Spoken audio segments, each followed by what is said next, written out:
Everybody out there, welcome.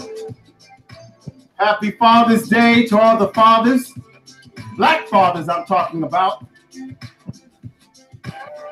Although we know that Father's Day should be every day.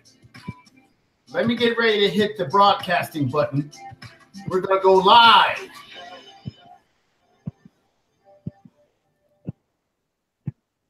Ooh. This is Information Man. Let me let everybody know out there that we're going to do this broadcast or this live stream. Won't be a long live stream because I know it's Father's Day. People are with their family. People are visiting their fathers or talking to family members. But let's keep one thing in mind. Father's Day, just like Mother's Day, should be every damn day, okay? We should not limit ourselves to just one day out of the year, because Father's Day, Mother's Day, Uncle's Day, whatever damn day, we should celebrate those who deserve it. Now, I'm going to play some videos or some audio for you. Some audio will be controversial. Let me find the audio of that coon, Lee Elders. He likes to grab up statistics, right? He likes to dig up statistics about Black fathers that paints us in a negative way.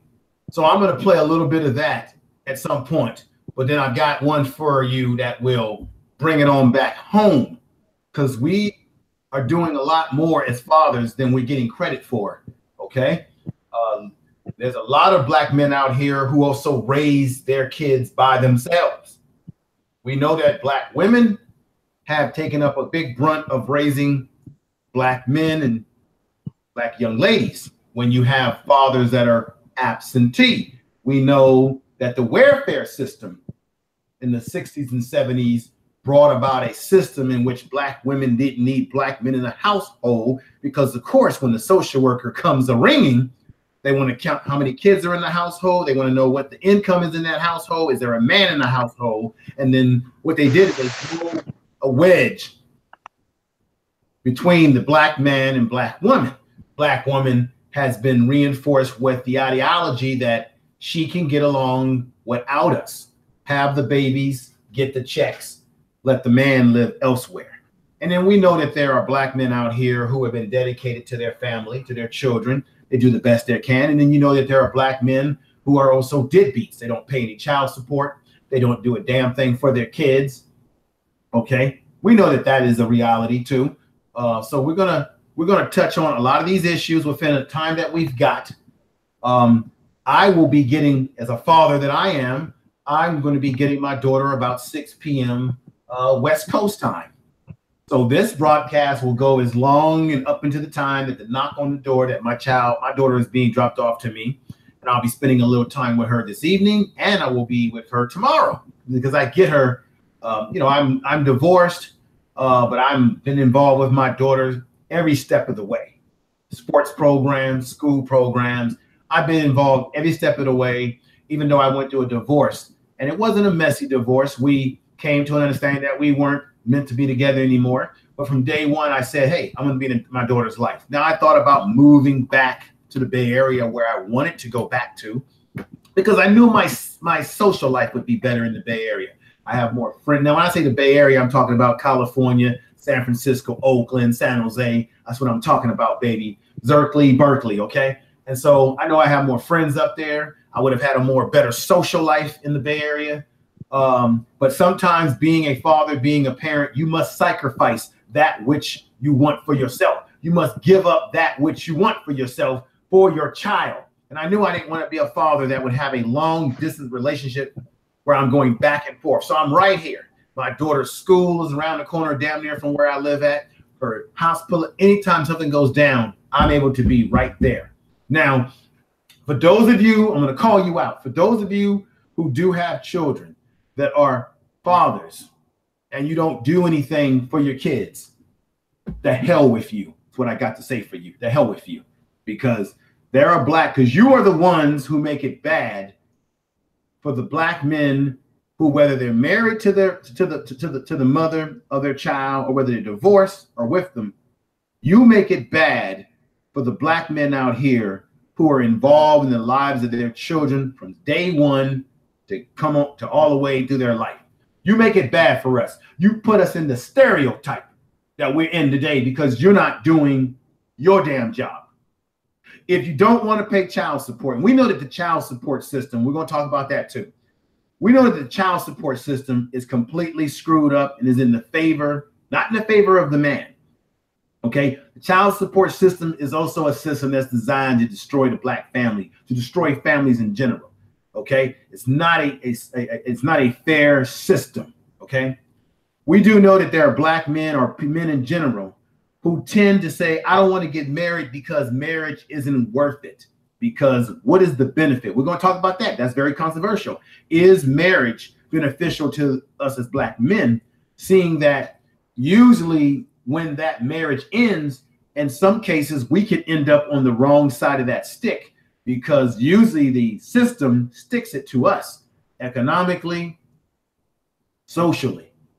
And understand that marriage is nothing but a contract. You are contracting with the state that you live in, with this country. Marriage is a contract. Now, when you break the word contract down, what does it mean? Contract. It's a con game. C-O-N, con. Track. It's a con. Okay? This is a country that didn't want us to get married at one point in time, right? Black folks had to do what? Jump the broom. Now they want us to sign everything. In America, you are being asked to sign every document because you're giving them permission to interfere in your personal life.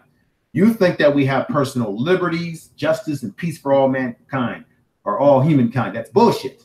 That's been bullshit that's been waved over your head. Lions Den, do me a favor, brother. Go right ahead. Introduce all the beautiful black melanated people in the chat room.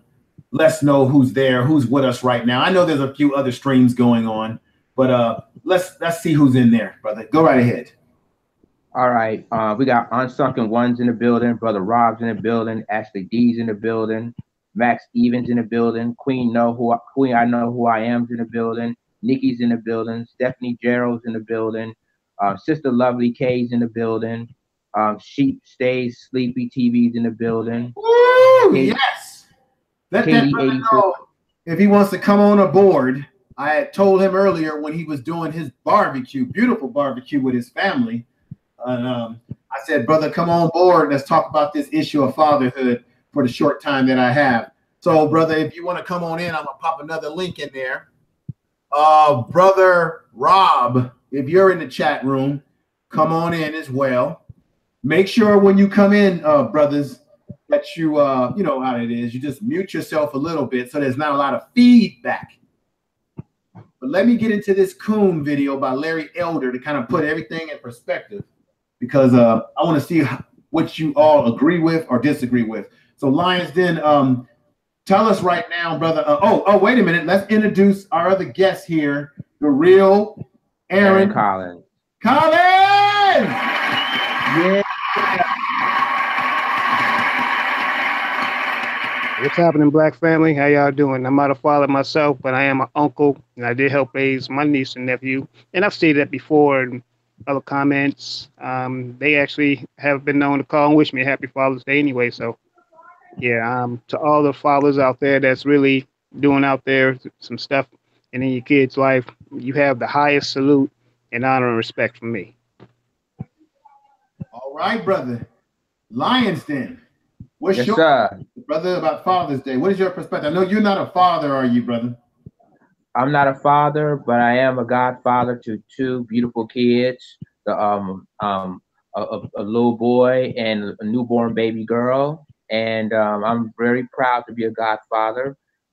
Basically, you know, it's being a father is very special thing, because you have, you know, you have to be more responsible and being part of a child's life, and you never know, a child will be smiling or be happy that you're part of their life. And there's some fathers out there that, you know, don't want to deal with the child, and I agree with what you were saying. And for those of you who don't want to be involved in a child's life, then guess what? You don't deserve being a dad, period. Because obviously a real father, regardless of what's going on between you and the child's mother, at the end of the day, I mean, if you love your child, you're still gonna be there for your child regardless. Okay. And that's how I feel about it. All right, we got brother Rob with us. Let me give him the appropriate respect, brother Rob.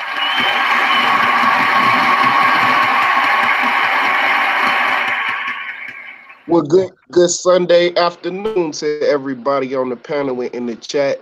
You know, I felt obligated the other day, the way that you had set it up, to where our need for us to express our need and in the family structure as men and as fathers and as husbands and as sons and uncles and even father figures. So let me slow down. I'm saying too much already.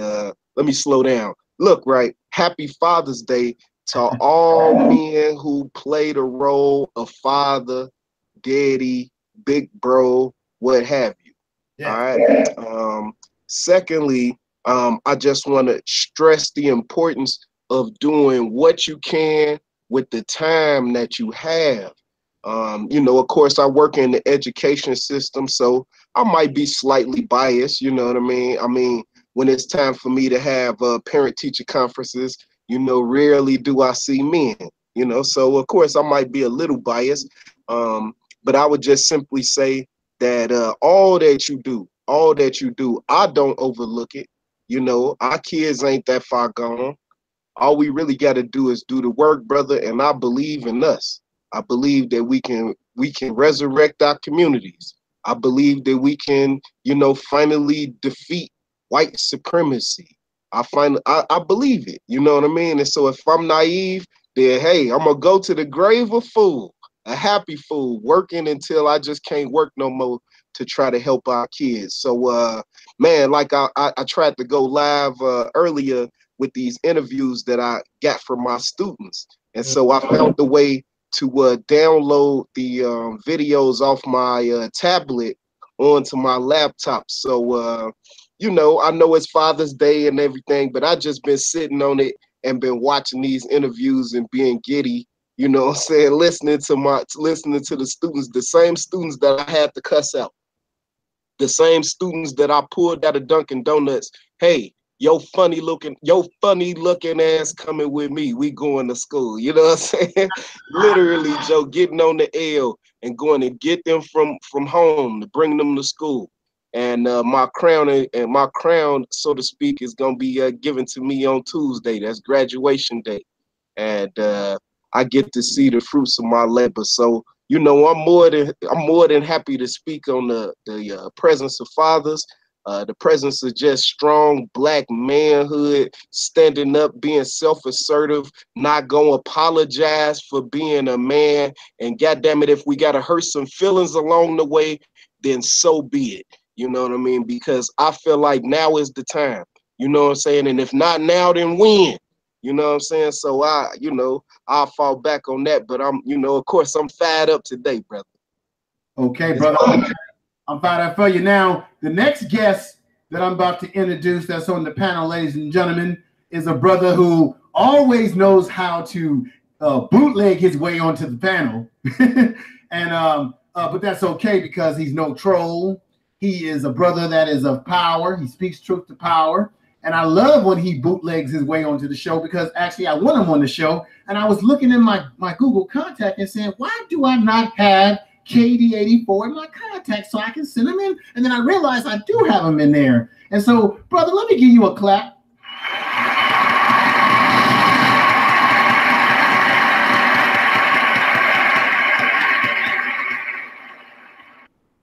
You are welcome, KD84, to this panel anytime, brother, bootleg or not.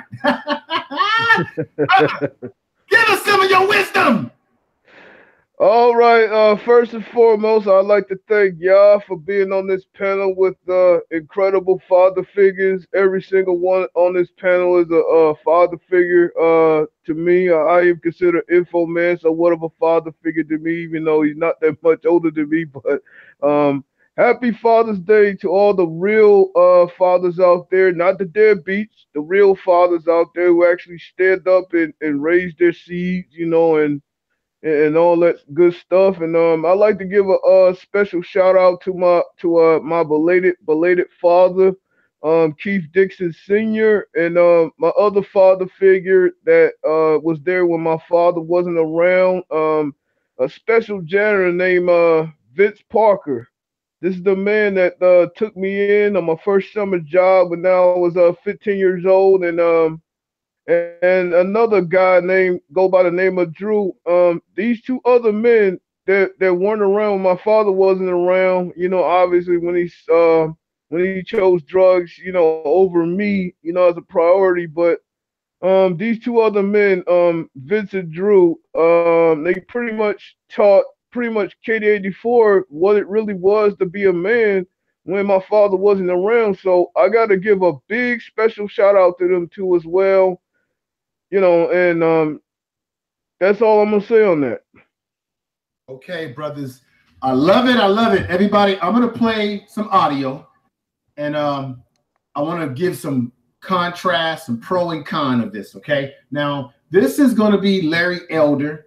Larry Elder is the buck dancing, cooning black conservative, and he seems to always have something negative to say about black men in the black community. But he has broken down from his estimate that he has statistics here.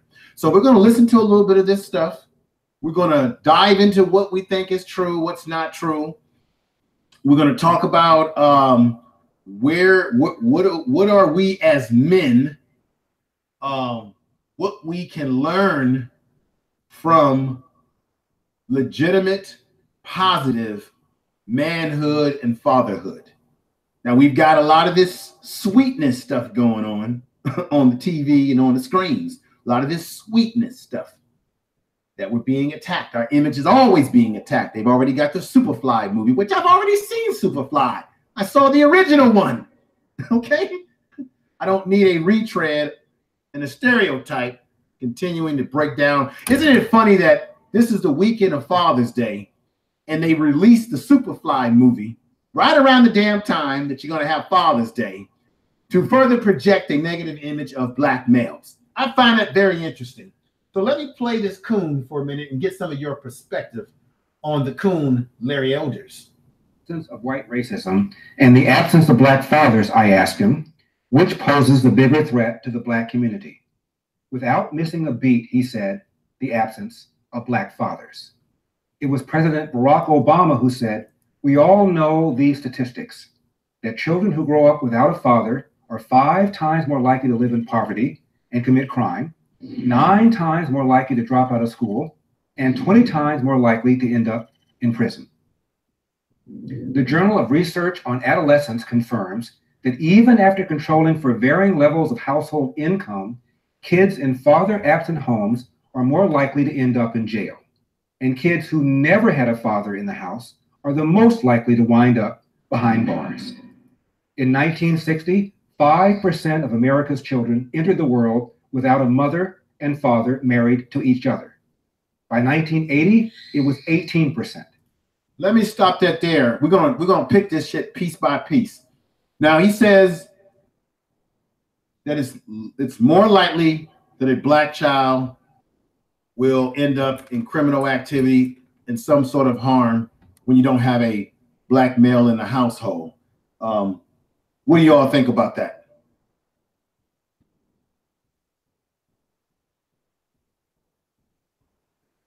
Brothers, can you hear me? Okay, you guys must be still muted. Let me just finish the audio and then we'll just go right ahead.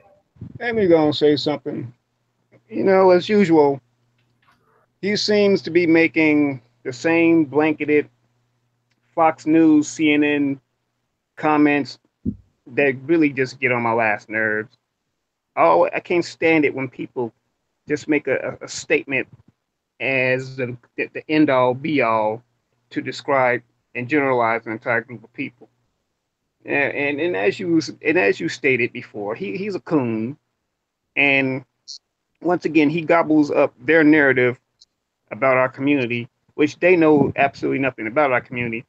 And even if a lot of homes in our community are fatherless, which we already know this, look at the circumstances, and this is not me making excuses for those. I'm not making excuses for just plain bad behavior. Sometimes there are circumstances that have caused it. I mean, if you look at that many homes that have that lack fathers, obviously they're not all going off on their own way as these MGTOW fools. Some of them, it's got to be, and something's going wrong. And if he would bother to do the research, he would see that. But once again, he wants to go along with the same lies that the majority of the coons go with. Mm-hmm. Let me continue to some of this. And I've got a contrast to this video that you all will probably like when I play it. But let's hear some more. Now, let me just be honest. Yes, black men not being in the household consistently, for black males in particular, it does have an impact. Okay, now it does have an impact. However, Lee Elders has a history of always trying to accentuate that is negative versus that is positive. So there's a term called what you do is you maximize the minimum and you maximize the minimum. You maximize the minimum and you minimize the maximum. So if majority of Black men are out here taking care of their kids, involved in their kids' life, you minimize that shit and you maximize that which is the minimum. I believe personally that there's a small percentage of Black men out here who are not doing their job. But I believe that there's a high percentage of Black men that are doing their job, but we don't get the light of day because the news doesn't work in our favor. And the reason why I can say this is because I have met thousands of brothers across the country in my organization just alone, in conventions that I've gone to, brothers that I know personally when I lived in the Oakland area, who are great fathers and involved in their life. And another myth is that Black men don't marry Black women, that we all are somehow getting involved with white women. The truth of the matter is Black men marry Black women per capita more than they get involved in interracial relationships. Now that's a damn, you can look at the statistics. Black men are marrying, okay? There are Black men that are taking care of their kids. You got the lead of a lead of 100 Black men organization. You've got many Black organizations across this country that many of us don't hear anything about, that are involved in the betterment of the Black man. The making of a better man, manhood. I know in my organization, we have a program called Project Alpha. Project Alpha is a program, national program that we have specifically to target teenage pregnancy from the male point of view, okay? What you need to do as a young Black male if you do get a young lady pregnant, but we're about prevention. We don't want you to get a young lady pregnant. But if you do, what are your responsibilities? How do you be a man? How do you raise that kid? Proper way that you take care of your child. So we're targeting young Black men on how they deal with those issues. We're also targeting young Black men in the community to get them into college, trade schools, whatever their desires are, as long as it's something in a positive projector. Okay, excuse me. Long as it's something in a positive direction. So we have many groups. We're also involved in Big Sisters and Big Brothers program, which is designed, as you know, to mentor a young Black male or female. But particularly, we try to target young Black males because they need us in their lives. Okay. There are programs in which we have programs around the country where you have brothers taking young Black males out of poverty type communities, letting them see other possibilities, mentoring young men who want to go into professional careers. As I said before, young men who may want to go, how you doing, Mimi doll? Mimi doll, I would never block you out of my chat room, sister. That's YouTube messing with us. So Black men can stand and be counted, but the media is not going to tell our stories. We have to tell our damn stories. Let me move on with this buck dancing coon and his commentary. By 2000, it had risen to 33%, and 15 years later, the number reached 41%. For Blacks, even during slavery, when marriage for slaves was illegal, Black children were more likely than today to be raised by both their mother and father. Economist Walter Williams has written that, according to census data from 1890 to 1940, a Black child was more likely to grow up with married parents than a white child. For Blacks, out-of-wedlock births have gone from 25% in 1965 to 73% in 2015. For whites, from less than 5% to over 25%, and for Hispanics, out-of-wedlock births have risen to 53%. What happened to fathers? The answer is found in a basic law of economics. If you subsidize undesirable behavior, you will get more undesirable behavior. In 1949, the nation's poverty rate was 34%. By 1965, it was cut in half to 17%, all before President Lyndon Johnson's so-called war on poverty. But after that war began in 1965, poverty began to flatline. From 1965 until now, the government has spent over $20 trillion to fight poverty. The poverty rate has remained unchanged, but the relationship between poor men and women has changed dramatically. That's because our generous welfare system allows women, in effect, to marry the government. And this makes it all too easy for men to abandon their traditional moral. Now, that part, I believe, when you look at the welfare system, it has had an impact on the Black community over the years, where our women are left to depend on the government. So that, in a sense, what the Coon is talking about, has some validity as it relates to being dependent on government assistance, which can in turn take the Black man out of the household and somehow make us irrelevant when we are relevant. Let me finish this and then we'll end what the Coon is talking about. And financial responsibilities. Psychologists call such dependency learned helplessness. How do we know that the welfare state creates disincentives that hurt the very people we're trying to help? They tell us. In 1985, the Los Angeles Times asked both the poor and the non-poor whether poor women often have children to get additional benefits. Most of the non-poor respondents said no. However, 64% of poor respondents said yes. Now, who do you think is in a better position to know? Tupac Shakur, the late rapper, once said, "I know for a fact that had I had a father, I'd have some discipline, I'd have more confidence." He admitted he began running with gangs because he wanted the things a father gives to a child, especially to a boy: structure and protection. Your mother cannot calm you down the way a man can, Shakur said. You need a man to teach you how to be a man. In my book, Dear Father, Dear Son, I write about my rough, tough World War II Marine Staff Sergeant dad. Born in the Jim Crow South of Athens, Georgia, he was 14 at the start of the Great Depression. Growing up, I watched my father work 2 full-time jobs as a janitor. He also cooked for a rich family on the weekends and somehow managed to go to night school to get his... Let me stop that there. That's where Elder is talking about his father. You know who he was working for. He's working for white folks in their kitchen. Many Black folks had to do that. Ooh, Info Man, can I please take a stab at this one? Yeah, go right ahead, brother. Ooh, man, I cannot contain myself with this one. But the fact that he mentioned the late great Tupac, okay. First of all, I'm sure when Pac answered that, he was probably in an interview and he probably took out of context what Pac was saying. Yeah, it's true, Pac probably did grow up like that.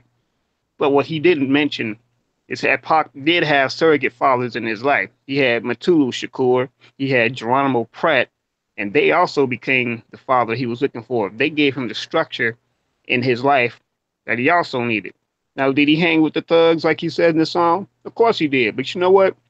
As little boys growing up in the inner city, because I'm from the south side of Chicago, and I actually grew up in a 2-parent household myself part of the time, and I grew up with my aunt also part of the time. But also still, being a little boy, I ran with a bunch of other little boys too, doing little boy stuff. Little boys are knuckleheads. That's what we do. That does not mean though that there's a lack of fathers in the house. Like I said earlier in my last comment, is it a reality that a lot of our households are fatherlessness? Yeah. Notice I didn't say that the majority of our household. I said a lot of our households. So he's like omitting stuff and taking out all the juicy parts that he just wants to once again hash up to Fox News and CNN. Yeah, he's trying to paint a narrative about Black men and the Black community, but that's usually what these Black conservatives are used for. A lot of them are moist anyway. The hell would they know about anything fatherly or even male to begin with? That's another topic altogether. Exactly. Let me play something completely contrary to what the Coon said right now. Here we go. Foster father. He's a liar. He's a murderer.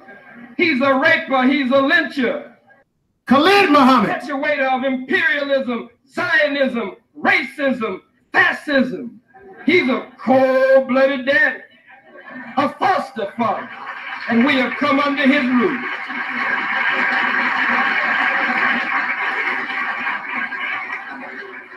And as we came under the sway and the influence of not our real father, God himself, but a foster father, the devil himself, he made us 2 times, in some cases 7 times, the son of hell that he is. And so we act like him. You can never act like God if you think like a devil. He who prescribes the diameter of your learning experience and the plane of consciousness on which you will move, whoever prescribes that diameter controls the circumference of your actions and your activity. And we have been under the rule, sway, and influence of a foster father and not Almighty God, the true and the real father. And so the foster father killed the black man. Killed the black man. Hit him in the head, a blow that rendered him dead. Hit him in the head at the east gate. Carried him on a westernly course. Buried him in a shallow grave under an old rubbish heap.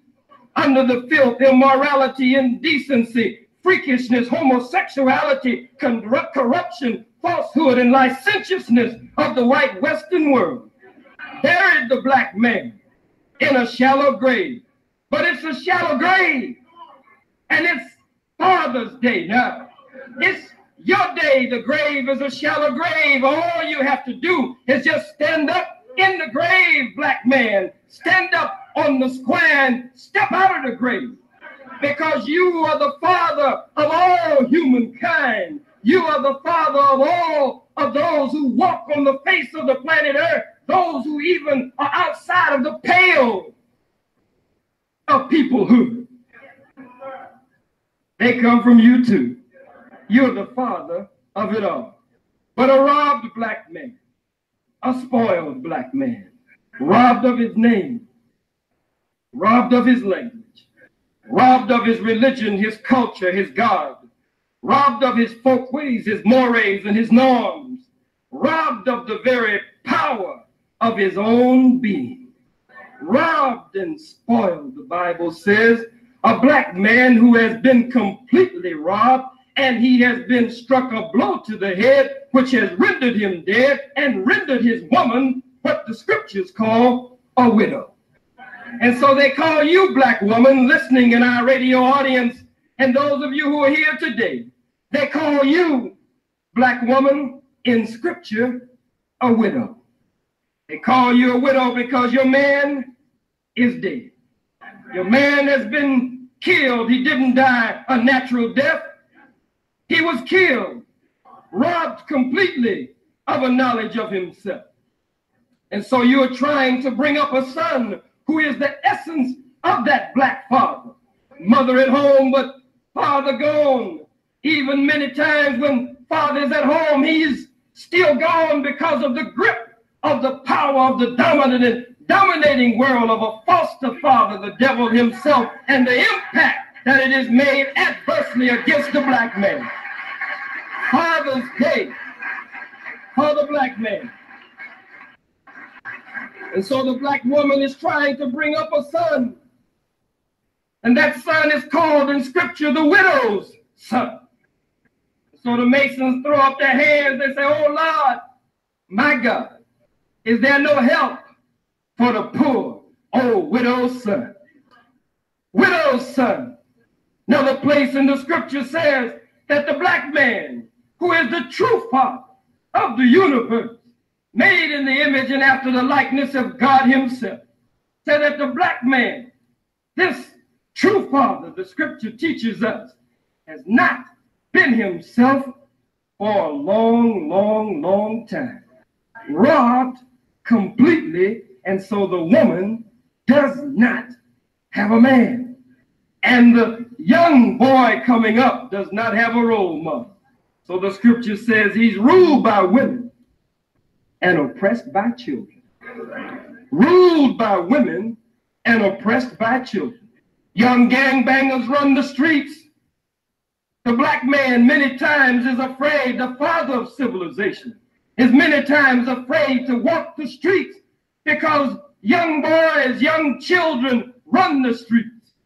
So he's ruled by women. The white man has pushed him back, castrated him, dehumanized him, and put a woman over him. Oh, yes, it's true. Black woman ain't got no business talking about woman's liberation. Who you got to be liberated from other than the oppression of white folk? It's true. It's true.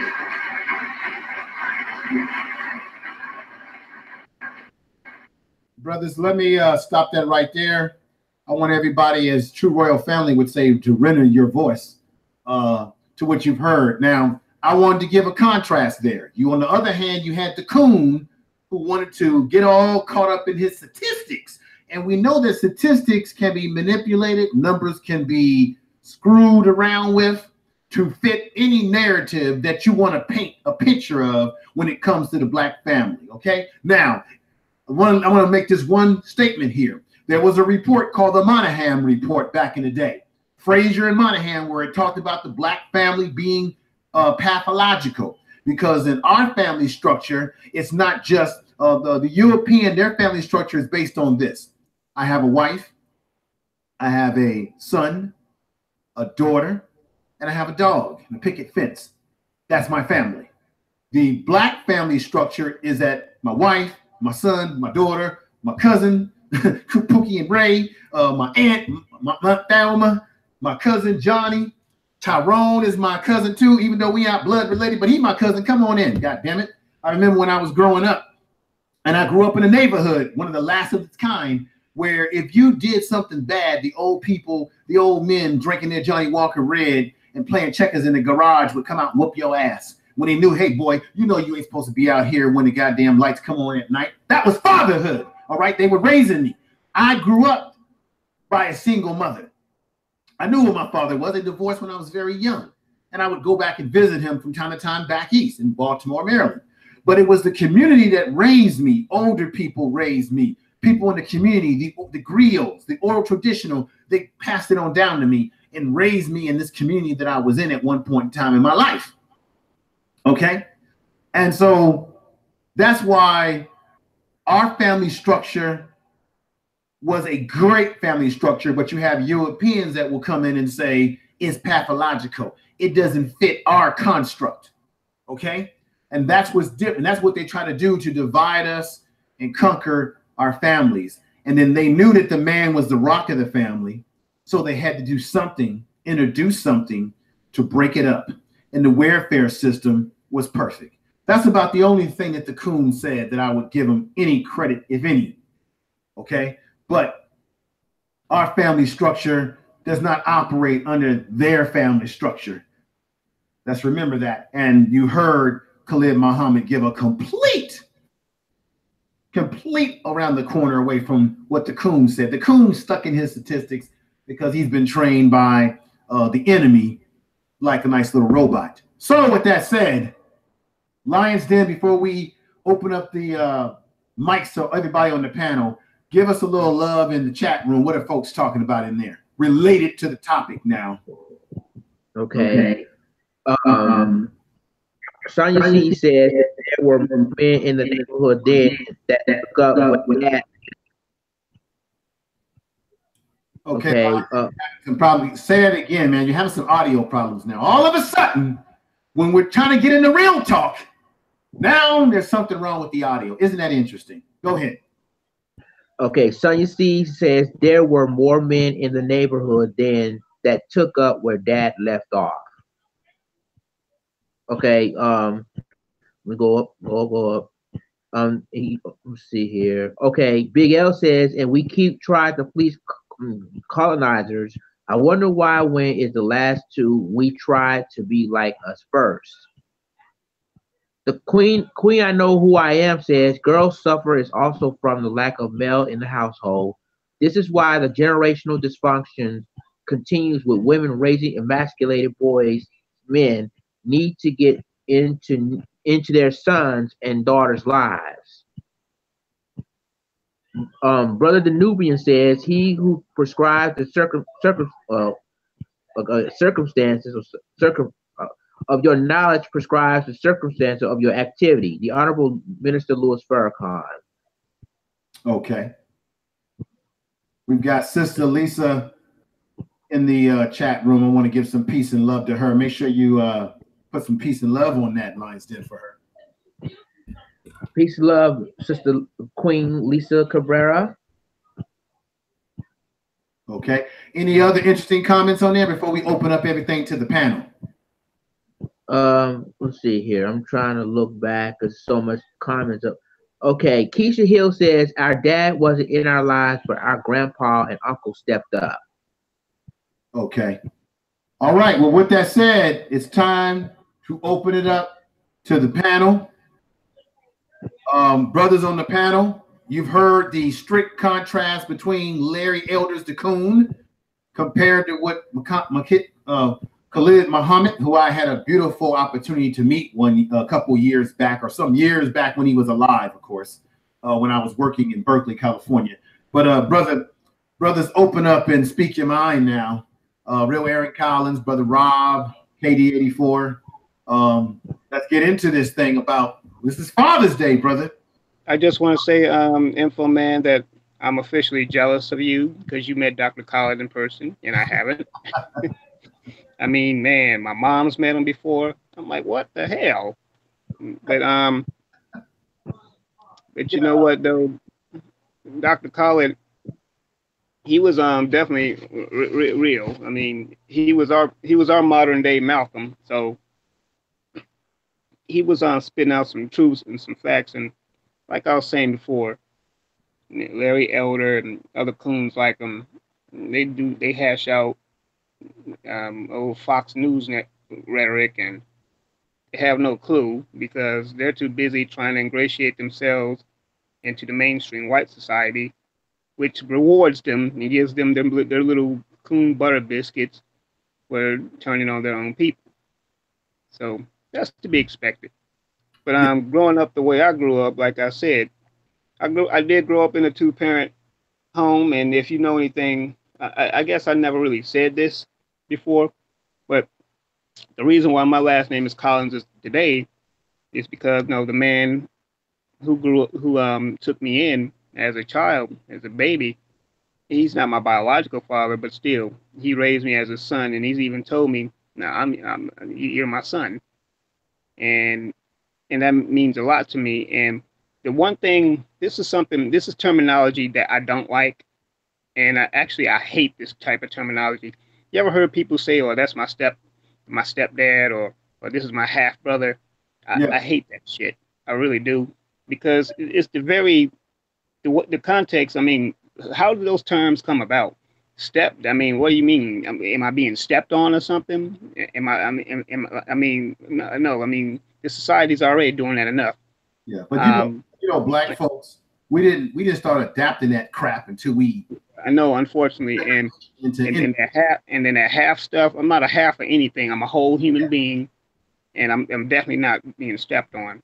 So if I see someone saying, "No, that's your mom, that's your dad, that's your brother, that's your sister," point blank in the discussion. Leave all those other labels, and because that shit's very hurtful. And I mean, I don't know, and maybe I'm just too sensitive and emotional, but I'm just putting it out there. Yes.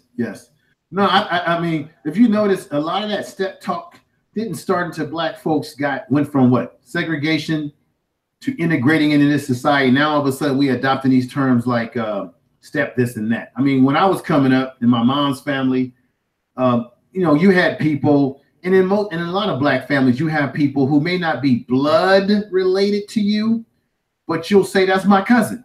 I've got a cousin right now who I'm not blood related to, but his mother married my uncle. And I never said to him, "Hey, what's up, step cousin Rob?" I say cousin Rob. That's how but that's really more of what the black community is about. We are not a lineal community. We are circular. I am because you are, and you are because we are, and because I am. I cannot be who I am without you all. We work together in a circular system, not linear. Yeah, and you know what that old African proverb says, it takes a village to raise a child. Actually, a lot of us are living that village lifestyle, but just don't know it. Because if you see, like in many Black communities, we have you got Mother Dear, and you got Paw Paw. These are the typical names, and you also have Meemaw. No, these everyone in every Black community has a Mother Dear or somebody in there. I mean, or Big Mama. And me, I had both of them.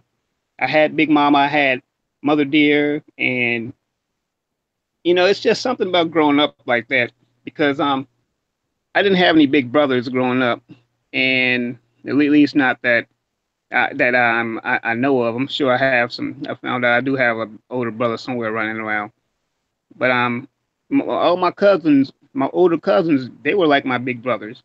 I had mostly sisters, and two of my little brother was born in the '80s, but I had older cousins that I leaned on as like big brothers, and I always used to love playing with my older cousins and uncles and stuff like that. That was me growing up. I mean, I guess I'm just basically just giving you the typical life story of a young Black man growing up on the South Side of Chicago in the '80s. Interesting, brother. Hey, real quick to build on that point, because that's what I was gonna build on. Right, you grew up on the South Side of Chicago, family. Yeah, that's real, Eric Collins. Yeah, I did, brother. Yeah, I sure did. Where you was from, fam? Where you was from? Inglewood. Inglewood. I grew up on Damon, Joe. I'm just trying to get an area. I'm trying to get an idea of where you was from, Joe. That was I ain't about to rag down on your mama house or nothing. Oh no, I got you, bro. No. I got you. Oh, well, welcome, family. Were you for 59th and Damon or something like that? Nah. I was from 79th. I was from Ted Dome. Oh, 79, bro. Yeah, shoot, they don't. 079. So when y'all hear about when y'all hear about people talking about goons, that was us. We the goons. You know what I'm saying? But brother, I didn't what happened was, and I just tell my little personal story. I lost somebody that was real close to me, right? Because see, here in Chicago, right, death is so often that people are now numb to it. That's just the truth. And so this my man's, you know what I'm saying? We after his funeral, we all in his basement for the repast. His mother comes downstairs. She didn't cry at the funeral at all, but of course, everybody deal with grief different. Yeah, it's probably a delayed grief reaction. Yeah, no doubt. So she comes into the basement. It's about 40 of the moles. We down there. She say, can any of y'all tell me why Trigger not here no more? Any of y'all, right? That moment right there is what led me on the path that I'm on right now. I'm not proud of what I did before that moment, you know what I'm saying? And that part of my life is my motivation and what I do professionally and how I live my life from that day forward. Right? As I was walking out of her house, she double slapped all of us. Bang, bang. You know what I'm saying? And we all took it, didn't say a word. And I felt lower than low. You know what I mean? And I rebuilt myself. I too grew up in a 2-parent family household. I went to a private school for grammar school. I went to Emmanuel Christian School right there on 83rd and Damon. Right? The school closed now. The church is still there. I went to Rescue Missionaries. So yeah, I got you. I done rolled down on Reverend Curry, man. He's still living. He lost his queen, rest her soul. But Reverend Curry's still living, still kicking, still witty and everything. But anyway, from that point forward, I dedicated myself to the study of who I was. I wanted to know who was I. From that point forward, I knew that I don't want to speak on that. I just say that our people, we have dealt with a number of things. And so, let's look at the positive of that. That's what I'm trying to get us to see. Our resiliency, right? We done dealt with war. We done dealt with disease, the transatlantic slave trade, chattel slavery, the black clothes, Jim Crow, lynching, the Negro Removal Act, eugenics, institutional racism, separate but equal, redlining, the slave trade, the civil rights movement backlash, poverty, crack. That was the other thing I wanted to talk to you about, brother. And you can speak on it and I'll fall back, right? Think about Chicago how it was before crack. Yep. Before crack. If you grew up on the south side of Chicago in the 80s, this was the best time of the year. Everybody out of school, we kicked it all day and all night. Yeah, Bud Billiken back to school parade in Washington Park, going to Rainbow Beach. Right. Yeah, I grew up on them days, bro. But this is my what I tell people, that we have to deal in reality, right? Crack lowered our moral standard and ethics toward each other for some money. Let me give you a real life example, right? Let's say, for instance, you 14. You making $1,500 a day, right? My mama worked 2 weeks. She make $1,000 every 2 weeks. Are you going to have respect for your elders and you are making $1,500 a day? She working 2 weeks and make what you make in a day? Are you going to have respect for your elders after that? Let me think for a second. Let me see. Yeah, that's a real good point. Hell no, you're not going to have respect for your elders. Who you think you selling that crack to? Exactly. Your elders. I'm from 79th, Joe. I seen it up close. All right, brothers, wait a minute. Brothers, we're not going, everything that you're talking about is fantastic, is the truth. But I want to bring this back to the topic, which is fatherhood. No doubt. I'm gonna bring it back. I'm gonna bring it back. Bring it back to the fatherhood. No, don't get me wrong, brother Rob. Everything that you're saying is right. You brothers come from a particular community that you know what goes on in that community. It's all relevant, but I still want to make sure that we bring it back. And I'm gonna say this: Father's Day should be every goddamn day, not just one day. But let's bring it back somehow or another to what it really means for us as Black men, as it relates to fatherhood, being there for in our kids' life, all those different things. Because the crack epidemic, as you bring up, okay, that destroyed what? The Black family structure. It destroyed Black men. It destroyed Black women. It did the very thing that they wanted to do to us, which is destroy us so that we have no morals. And when people got hooked on those drugs, they had no damn morals. The kids, think about all the children that were born and their parents are addicted to that, how the father or the mother was not there for them. They're growing up without their damn parents because their parents are on drugs. But how do we relate this to the positive of the fact that we have Black men that are doing the right thing, that do not fit the stereotype that has been thrown down? So no doubt. And so I wanted to lay that foundation because it is not a magic wand. Now, me, myself, personally, I work at an alternative school. And at this school, these students are kicked out of their last high school. And so they get a chance to work with me. And I build strong Black men, one man at a time. Everybody got their own challenges. Everybody got their own personalities. And so it's a lot of work. It's a lot of work. And what I'm charging to all men who listening, you man, go tell somebody, we got to get to work. And then the fruits of our labor, you will see it, it will come. You know what I'm saying? So what am I saying? As a solution, brother, the number one thing that Black men we got to do, heal before we build, like my brother DS1 say all of the time. We have to come back to our moral and ethical self. Yes. When it's time to be critical of somebody, we're gonna be critical of the enemy. We're gonna realize what they done took from us. And that is what we demand that we get back. It's no more asking. I believe in escalation. First I ask. Yes. Then I tell you.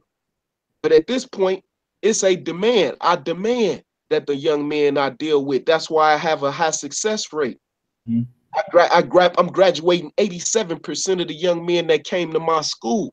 They got kicked out of their last school. I got 57 black men. They outnumber the black women that's graduating from my school on Tuesday. You see what I mean? So I got a real, man, you know how people be saying, man, I'm a fall back.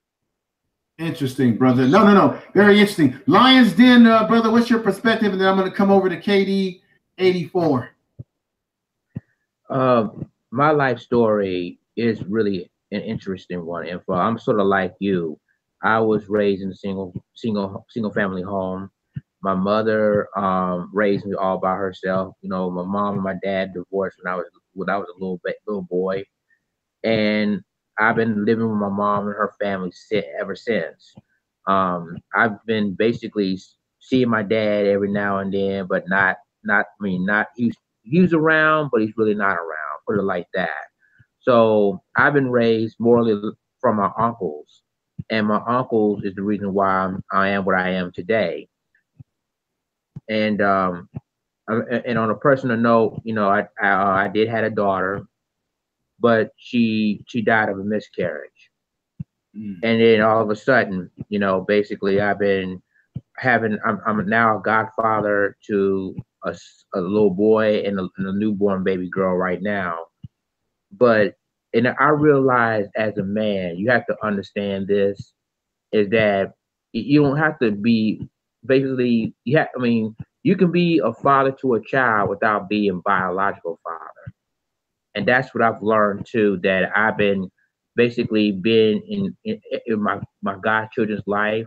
And hopefully one day, if I have a child by someone, I would definitely be in their life. Real talk. All right, brother. All right. Before we go to KD84, brother, can you read any descriptions in the chat room? Yes. Give me 1 second. Okay. Yes. Keisha Hill says, my uncle, who was my father figure, got murdered because of drugs. He hooked and it destroyed him. Wow. Brother Nubian says, I saw video of brothers who wanted change, so they used paintball guns instead of real guns. Mimi Doll says, not the black man's fault of their own, it's the beast's fault. Sonia C says, drugs, prisons, ratchet hip hop deadly to the black family. Big L says, crack messed up fatherhood. And that's it for now. Okay. Hey, KD84, brother, you've been sitting back, you've been patient, you've heard the audios that I've played, you've heard what Brother Rob has had to say, Brother Real Aaron Collins, Lions Den, you've heard my diatribe. Brother, what do you have to say? What you want to add to the discussion, brother?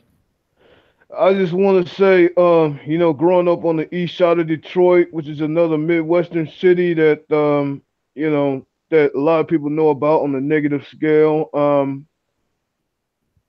Far as my father goes, yes, he was a hard worker. Yes, he demonstrated, you know, great qualities when it comes to, you know, being loyal to the Cave Beast owner.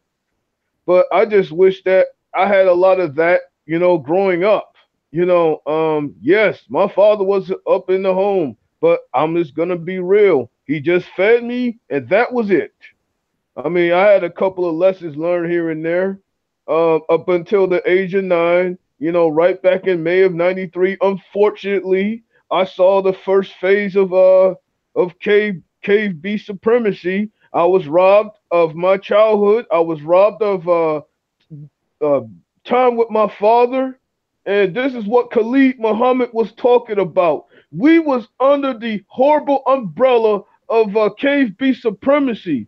And I'm just going to clear up one thing and one thing once and for all. It was not the black woman that took us out of the home. It was corporate America conspiring against us. Exactly. That took us out of the home. You know what I mean? Exactly. But back to my father. Back to my father. You know what I'm saying? I was only with him until the age of 9. Yes, he was in the home, but I'm gonna be honest, he just fed me and that was it. I got robbed out of my home, you know, with these cave beast, you know, therapists and everything, which led me to fighting on my own, you know, learning how to grow up without any real male influence, even at the tender age of 9, and up until the tender age of 15. I want to thank 2 male father figures in my life. One of them was Drew, and one of them was Vince Parker, who pretty much taught me the very structure today that you're hearing on all these panels and that you're hearing on all these chats that I was proud to learn from. Imagine if I did not learn from him. I could easily today be a black woman basher, and I would have never been a black man that I am today. So I just want to say I want to thank y'all for putting those 2 men in my life. It would have been horrible without those figures. Now, as black men, this being Father's Day, and we know that in general, when there's Mother's Day, mothers are way more celebrated than men are. You see a lot of the black athletes on the sideline saying, "Hi, mom, love mom," and usually dad is, in some cases, never spoken upon. But we're in the 21st century. Where do we go as black men? It doesn't matter if you have children or not. But where do we go as black men in terms of what we need to manifestate? Now, Brother Rob and Real Aaron Collins were having pretty serious conversation about the drug culture, gang culture of Chicago and what people or what they engaged in their younger years, things that they may be not happy with what they've done. We've all done something in our childhood or something that we're not proud of. But with that said, we got my man Gab Talk Media coming on board the panel right now. Where do we go as black men to control our own image and define who we really are and not allow the media to define us? And then how many of us are willing, if we don't have our own children, how many of us are willing to consider the idea of mentoring a young man or young lady, or particularly young men? Now, it might be a family member, a cousin that you have, someone in your family who may not have their father around. It may be someone in the neighborhood. Maybe you have a relationship with the mother, the family, but they don't have a father around. How many of you have considered the idea of trying to mentor that young man? I mean, it's not a matter of, well, it's going to take up all my time. It might be a matter of you just having conversations with that young man every now and then. You know, taking interest in the young man. You know, what is the young man studying? Is taking a young man to the park, taking him to a ball game, or just talking to him about knowledge of self. Have you read this book, young man? Okay. Yeah, how often we have to redefine our family structure for us and not let others define it for us, and not let our image be defined by others. I mean, remember they came out with an article stating that black men were the new enemy of black women, which is further from the truth. It's far from the damn truth. Okay, we're not the enemy of black women. In more ways than none, black women, and I hate to say this, but I'm going to say it. In a lot of ways, black women, and this is not about black women or black women bashing, but in a lot of ways, black women, their enemies in some cases are other black women that will hate on them. Okay, we experienced it in my chat room yesterday when there was something going on in the chat room, and I had to address that issue. Okay, we've got to stop fighting each other. Black men, black women, we cannot afford this. Okay, we have to manifest the construct or the reality based on our actions, not our words. So I put a lot out there that we can, take a little bit from. But brother, what are your brother's thoughts on what I've said, or your maybe your own thoughts that have come to your mind? We've got Brother Gab Talk Media on right now. Brother Gab, we're talking about today is Father's Day. I believe every day should be Father's Day, not just one day of the year. Today is Father's Day. We're talking about what that means and what does it mean as as it relates to being a black man. Some of us on here have been raised without a black man in our life. Some of us on this panel, such as Real Aaron Collins, had both parents in his family structure. Okay. Some of us have had, we talked about, we don't like the idea of calling this person a step brother or step whatever. We just want to say, that's my brother. That's the real true tradition of our culture, that we have people in our family that are not blood related, but we still see them as family. Our family structure isn't a nuclear family structure of just a man, a wife, 2 kids, and a damn dog. Our family structure is something different than that. So look like Gab Talk Media just got off. But anyway, brothers, you've heard what I said about mentoring, working with young people in your family or outside of your so-called family. What are your thoughts? Well, you know what, and it's not a bad idea at all. Yeah, we should. At the same time, you know, gotta kind of take that. You gotta be strategic about that, because in this day and age, you know, people are like, "Why I don't want you talking to my son," no, you know, like that. So you gotta be kind of careful with that. But yeah, I do agree with that, because you know, I did help, like I said before, raise my niece and nephew. Of course, they were in my family, so it was a little bit easier. But yeah, a challenge would be to be like a positive role model for someone that's not your blood family, and that would be a nice thing to do. The village mentality. So it's not actually a bad idea. I just think though, in this day and age, once again, you got to be strategic about it, because you got all this rigmarole, and I'm not making excuses once again, but you got all this other business that goes along with that. That's all. I agree. Does anybody on the panel, I know Lions Den, you told your story, any of you have a child of your own? Yes, sir. I got 2 boys, 2 young men. Very, very proud of them. My oldest, he's currently attending Talladega in Alabama, and my youngest just got a baseball scholarship, and so he gonna do JUCO his first 2 years, or maybe the first year. He had an opportunity to go to Kentucky State, but he didn't want to sit on the bench. You know, very, very proud young man right there. But you know, me as a dad, I couldn't ask for a better set of boys. You know, my father, you know, and I'd have said this before, you know, he is the best man I know. And so he modeled the behavior that I try to model. You know, I'm named after him, and I have extremely big shoes to fill. You know, he was telling me about some community service that he was doing last week, and didn't even tell me to let me know, because I get off work too late. And the man just went and did the work. And so that's what I try to model myself behind. Somebody that's willing to do the work behind the scenes, and I just keep working, you know, until I can't work no more and the creator call me home. At the end of the day, that's ultimately our solution. We got to do some work for him.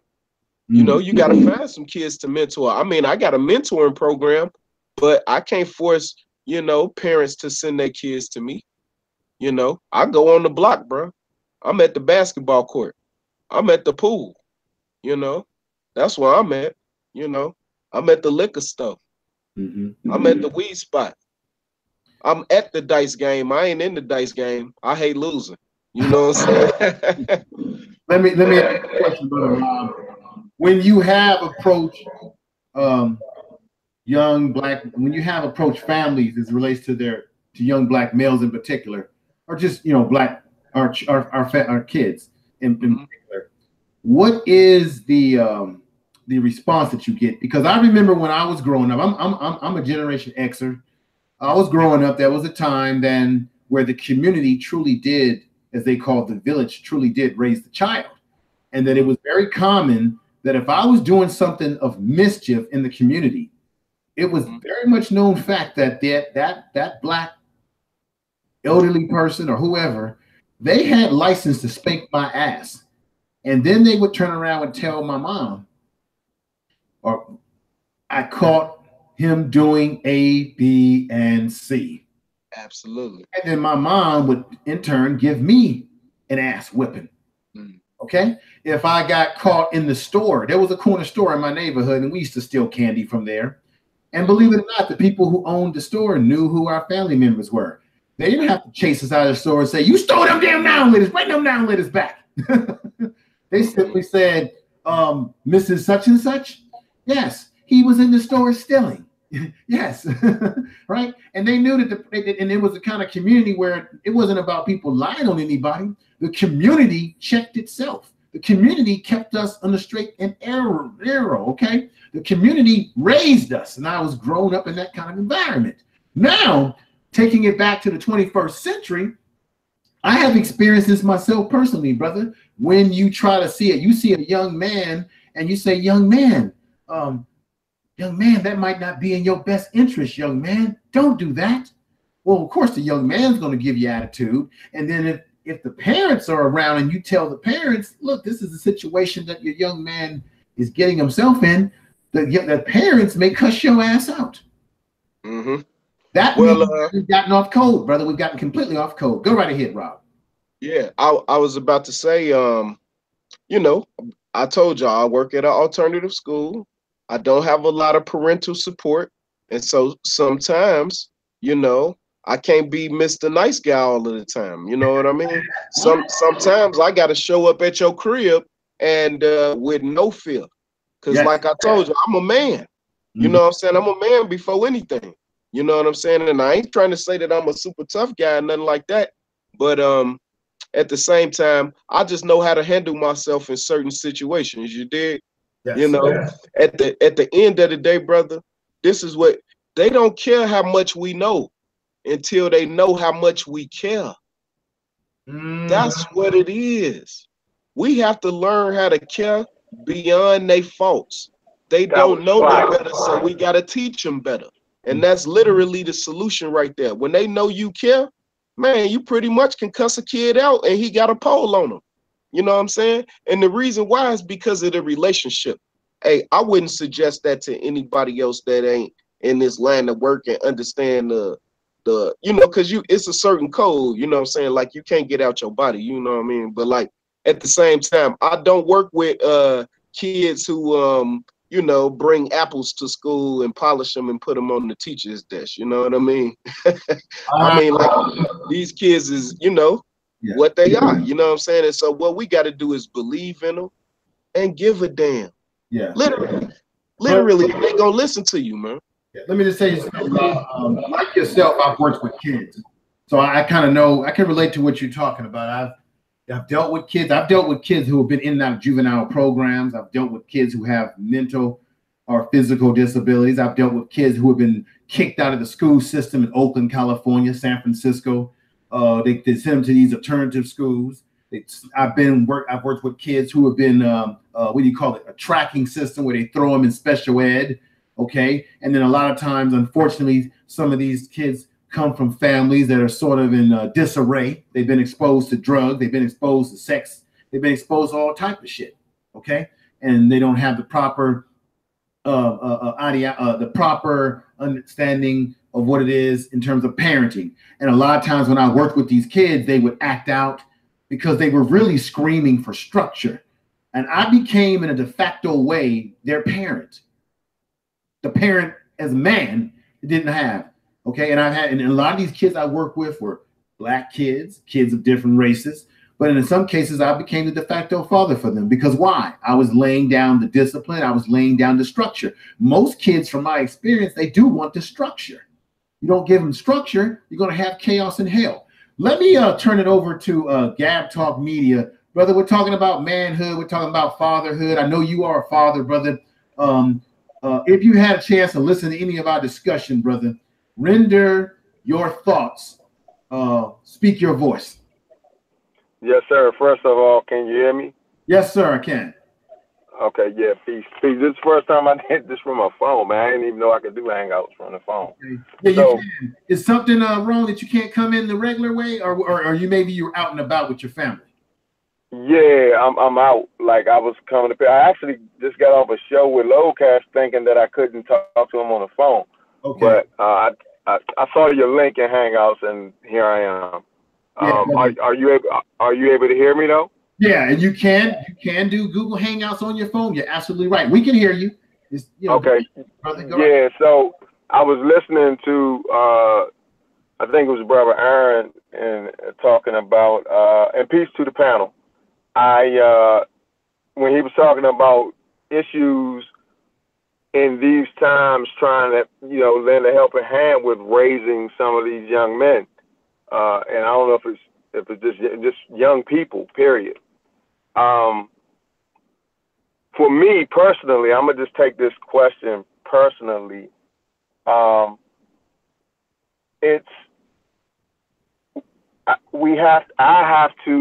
have to get out of like my own way with this because I have 2 children. I'm trying to find my way back to my own life. They're growing up now. I've had to deal with them and their friends and their cousins all the way to this time now. And so I have to find space again to do what's needed to be done with the community that I live in. I still have to find that space. And truthfully and honestly, I don't believe this type of work when it comes to helping children, I don't believe that everybody is cut out for it. But the brother made a powerful statement. I don't know his name. Brother Rob. Brother Rob. Yes.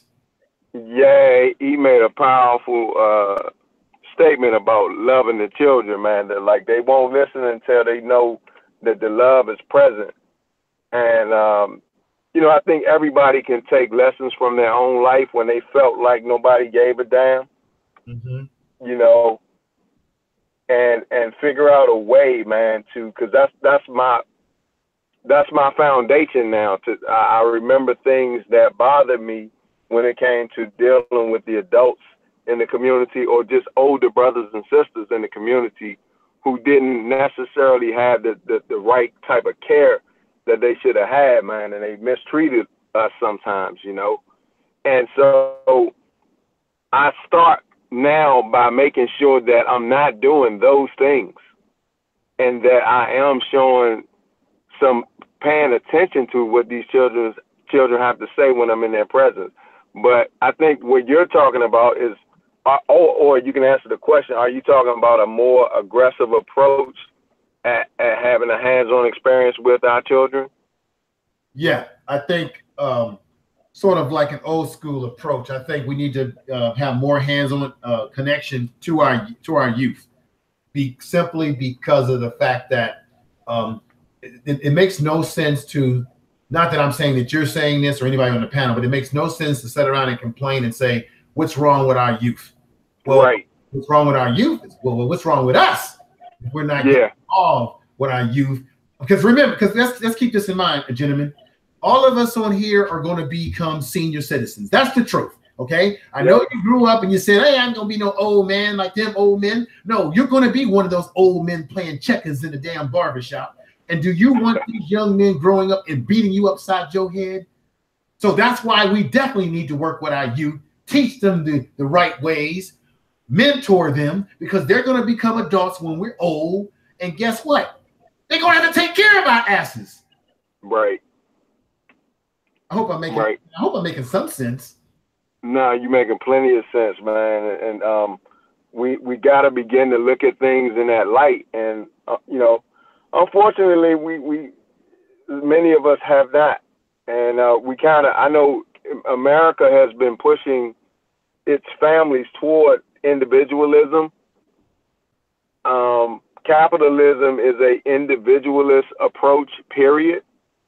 The only collective is the way to make the next dollar, but we've lost a lot of our social connection. You know, we lost a lot of what we need in order to grow as communities in this storm called capitalism.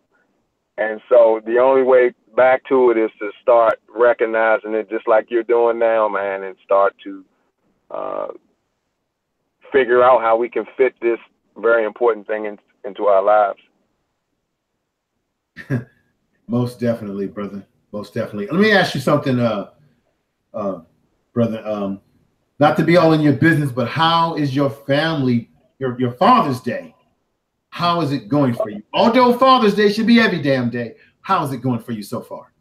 It went well, man. In that I don't ever expect a lot. I'm not one big on the holidays necessarily. If you're going to do anything for me, I tell my wife, just give me a break. Don't talk about the honey-do list today. You know, like, just give me my peace. Let me do YouTube all day today. and so, let me talk the information man in them today, man, without you worrying about it. So that's what it's been for me today. She cooked some dinner, man, and she's been trying to relax. My daughter has been at somebody's Father's Day graduation cookout. My son is, you know, he's home. He's a little under the weather, but it's been peaceful, and you know, I've enjoyed myself. I'm here. I'm doing this. I just found out I can do hangouts on the phone, so I'm one up on everybody, man. Well, brother, I want to tell you that you are an example, and many others like you, brother, that the narrative that Black men do not take care of their families, Black men do not father their children. You, brother, are an example that there are many other Black men like yourself out here that are doing the right thing. We do have an issue with Black men who are not doing the right thing. And for them, I say this. They caught the vapors because those kids are going to grow up and be knocking them upside their goddamn head. Now, I've been around kids that I actually worked with, brother, in the past, who said that I was more of a father to them than their own damn biological fathers. And when their biological fathers got older and the kid becomes successful in life, whether it be sports, education, whatever, now you have these creepy fathers who want to come around and say, hey, I'm your father, remember me? And then these kids will say, yeah, you gave me a sperm donation, but you didn't raise me. And there's a difference. I think there's an old saying, any man can be a father, but it takes a real man to raise the child. Because if you don't raise your child and get in their life and be in their life and mentor them, you were nothing but a glorified sperm donor. And when that child grows up and becomes something successful and your ass become old and widowed, old and willowing down, and you see your son becoming successful, you're going to be like, I need help me. But then what happens to you is that you caught the vapors. That's right. You caught the vapors. That's right. Okay. So you, brother, are going to do something. You're doing something remarkable because your kids are going to love you. Let me give you one other quick example. I used to work in nursing homes too. I could tell the difference between fathers who were not good fathers to their kids versus those that were, because they never had anybody come around and visit them, ever. Okay. There was a Black man in the VA when I was interning when I was in college he was in the VA in San Francisco, got his legs and everything blown off. All of his kids, they were Black. He was a Black man. He had about 10 kids. Do you know that every single one of them were in the military? Now, I'm not a big military person, but they all were in every branch of the military that you can think of. They would come and visit him almost every other day. Loves and kisses they gave that man. They showered that man like he was a god. And I said to myself, God damn, what kind of father was he? And all of his kids seemed from the outside to be very successful. You know, nobody on drugs from what we could see. And then I see people in nursing homes who were horrible attitude, who had nobody coming around watching them, which is why I'm saying, if we don't plant the right seeds as fathers, as men today with our youth, it's going to come back to backlash on our asses as we grow old. We ain't going to be in these able bodies that long now, okay? So that's why, brother, you're going to reap the fruits of the benefit of being the father that you are in your family, brother. You're going to reap these benefits. You're going to reap them in a positive manner. If Gab is still with me, I guess he might have left. But thank you for being with us, brother. No, I'm here, bro. Oh, okay. Thank you. I just wanted to tell you that. I'll tell everybody that, you know. No, I really appreciate it. Yes. I appreciate you being with us. I know you with your family and everything. If you have to go, brother, I totally understand. You were interviewing with Brother Lowcast, and shout out to Brother Lowcast. Check out his program, subscribe. This is Brother Gab Talk Media. Please go ahead and subscribe to this brother. Check out his channel, Gab Talk Media. Check him out, subscribe, follow him when he does his live streams too, folks. Follow him. This brother's got knowledge too. This brother's got a lot of things going well. So follow what he's doing. Brother Rob, do you have a YouTube channel as well with content on it, brother?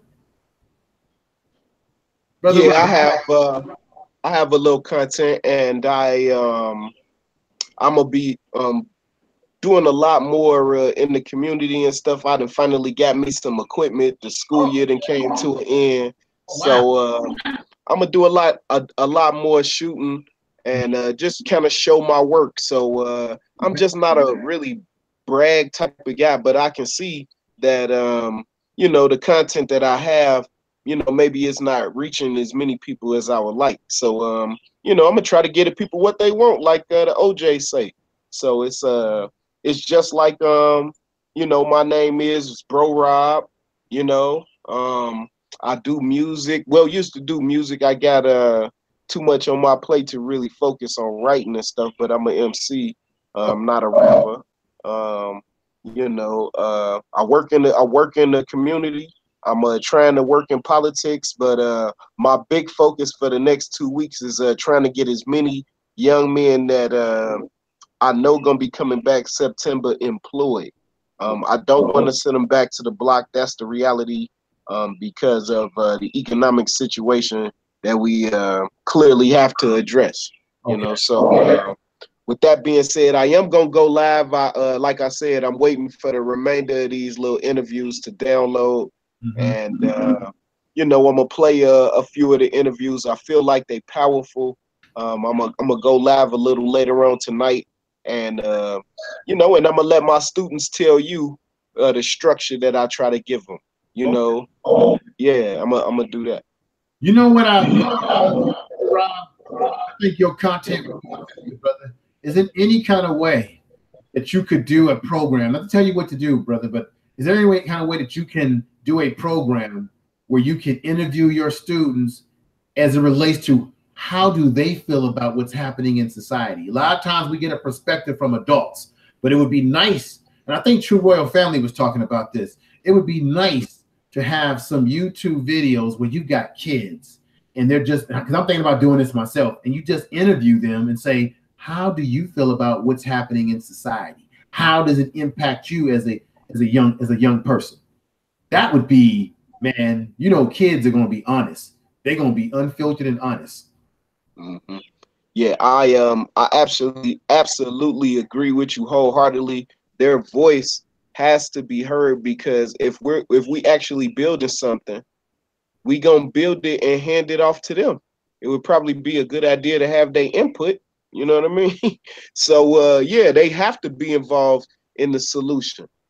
Just some solutions to throw out, because I know I threw out a lot of the problems. I was just trying to show that our people, we super resilient, and we keep coming back no matter what these people have thrown at us. We still here. You know what I mean? But we need to save some money. You know, we need to invest some money in insurance policies, life insurance policies. Death is an inevitability, and without those life insurance policies, we will not be able to replace the income of the individual that's passing away. You are bringing, brother. I personally have life insurance policies and things of that nature for my daughter. And one of the things that we do as men sometimes, let me say and I'm generalizing here. I don't want to put a blanket statement on everybody, but sometimes when you look at like these Black celebrities or just well-known Black figures, when they pass away, it seems like sometimes they leave a mess behind. There's no damn will. There's no life insurance. The damn family's trying to scramble how to get them buried, you know, the whole 9 yards. We definitely need to start thinking about that as Black men when it comes to our family and our kids, okay? We need to start thinking about the life insurance, what we're leaving them behind, okay? Legacy, what we leave for them, which is one of the reasons why white people, if you check them out, they tend to leave legacy for their kids. They leave property, they leave money, they leave generational wealth. Unfortunately, sometimes in the Black community, we just leave our kids dreams. Now, I'm not saying the whole Black community, but in some cases, we leave our kids nothing but dreams. I'm gonna do this and I'm gonna do that. I was fixing to get insurance, but I didn't do it. I'm gonna get me a will written up. I'm gonna get me a trust written up, and this shit never happens. And then your kid left with nothing. Go right ahead, brothers. Yeah, I was just gonna drop 3 more solutions, and then I'm gonna fall all the way back, right? Okay. Just like you said, we have to groom our next generation of leaders. So many times we'll pump up a leader, and once his death inevitably comes, there's a vacuum of leadership. So that's why we have to be able to groom our next leaders so we'll feel comfortable passing that torch, right? What the next solution, and I got one more after this, build vertical business models. I know that sounds really, really, you know, complicated, but this is what it means, that we own the business from end to end, from it coming out the soil to us developing, delivering it to the retail establishment, us owning the retail establishment, and then ultimately us patronizing the retail establishment. That's a vertical business model. Vertical business model. Yes, sir. That was fire. Yes, and then this is the last point, and this is the most important point right here, right? Cultural identity. Cultural identity. You can be in a room of white folks. None of them will seem like they together. But when it's time to cast a vote on anything, you better believe that they playing on a team. And we gonna have to start playing on the team. So we got all of this infighting and all of this. So I don't want to open a can of worms. I'll just say that we need some cultural identity. And me, myself, I can speak for myself only on this. I'm a proud African. Other ideologies will have to stack up higher than the Sears Tower or something in order for me to change my affiliation. I play on a team. It's not that I hate white folks. I just happen to love us. That's all it is. So in closing, brother, I feel like that is the most important thing. We need some cultural identity. Look out for your brother. When your sister walking down the dark alley and she see you, she feel more safe. You see what I mean? That's manhood. That's fatherhood. That's where we got to get back to. A lot of our children are born out of happenstance. Let me say that one more time, because we need some discipline. I agree. A lot of our children are born out of happenstance, and I deal with that pain on a daily basis. On a daily basis. So when you get ready to enjoy the most precious gift that queen got, right? Understand that you can't disrespect her because of our cultural identity. We are Africans, proud Africans. We didn't have a word for rape because nobody would ever do that to a sister. All right, so that's what I say in closing, falling back. We need cultural identity. And if for people who, to break it down, put it in the layman's terms, like a Baptist preacher. Yes. Brother, love, brother. What is love? It's consciousness. You see what I'm saying? If you love your mama, you know what to piss her off, so you're not going to do that around her. That's right. Right. So, That's so what we love as, touches. we as Black men, if we can get back to love, we got to love ourselves, love our people. I believe be Black first. I know there's a term we have to throw around called pro-Black, but anybody can be pro-Black. When you were born into the world, before you were Christian, Muslim, Hebrew Israelite, whatever the religion that you subscribe to, you were Black first. You came into the world that way. And we need to get back to that sort of harmony, if it's possible. And I think what you're doing, Brother Rob, working with kids and stuff, is what I've been hollering about on different platforms, that we have to realize as we get older as Black people that we got to get out of this mentality where we want to get the glory. We need to focus on setting everything up now so that it benefits our kids as they get older, because some of us are not going to be alive to reap the benefits of the seeds that we plant today for tomorrow. But we have to realize that we have to build those seeds, and we got to start mentoring people to be able to take over when we're not here anymore. Okay. One of the problems that we as Black men have sometimes, when you see it in our Black leadership, let me not say Black men, just in some of our Black leadership, is that they want to hold on to being leaders until they're like damn near a skeleton in a doctor's office.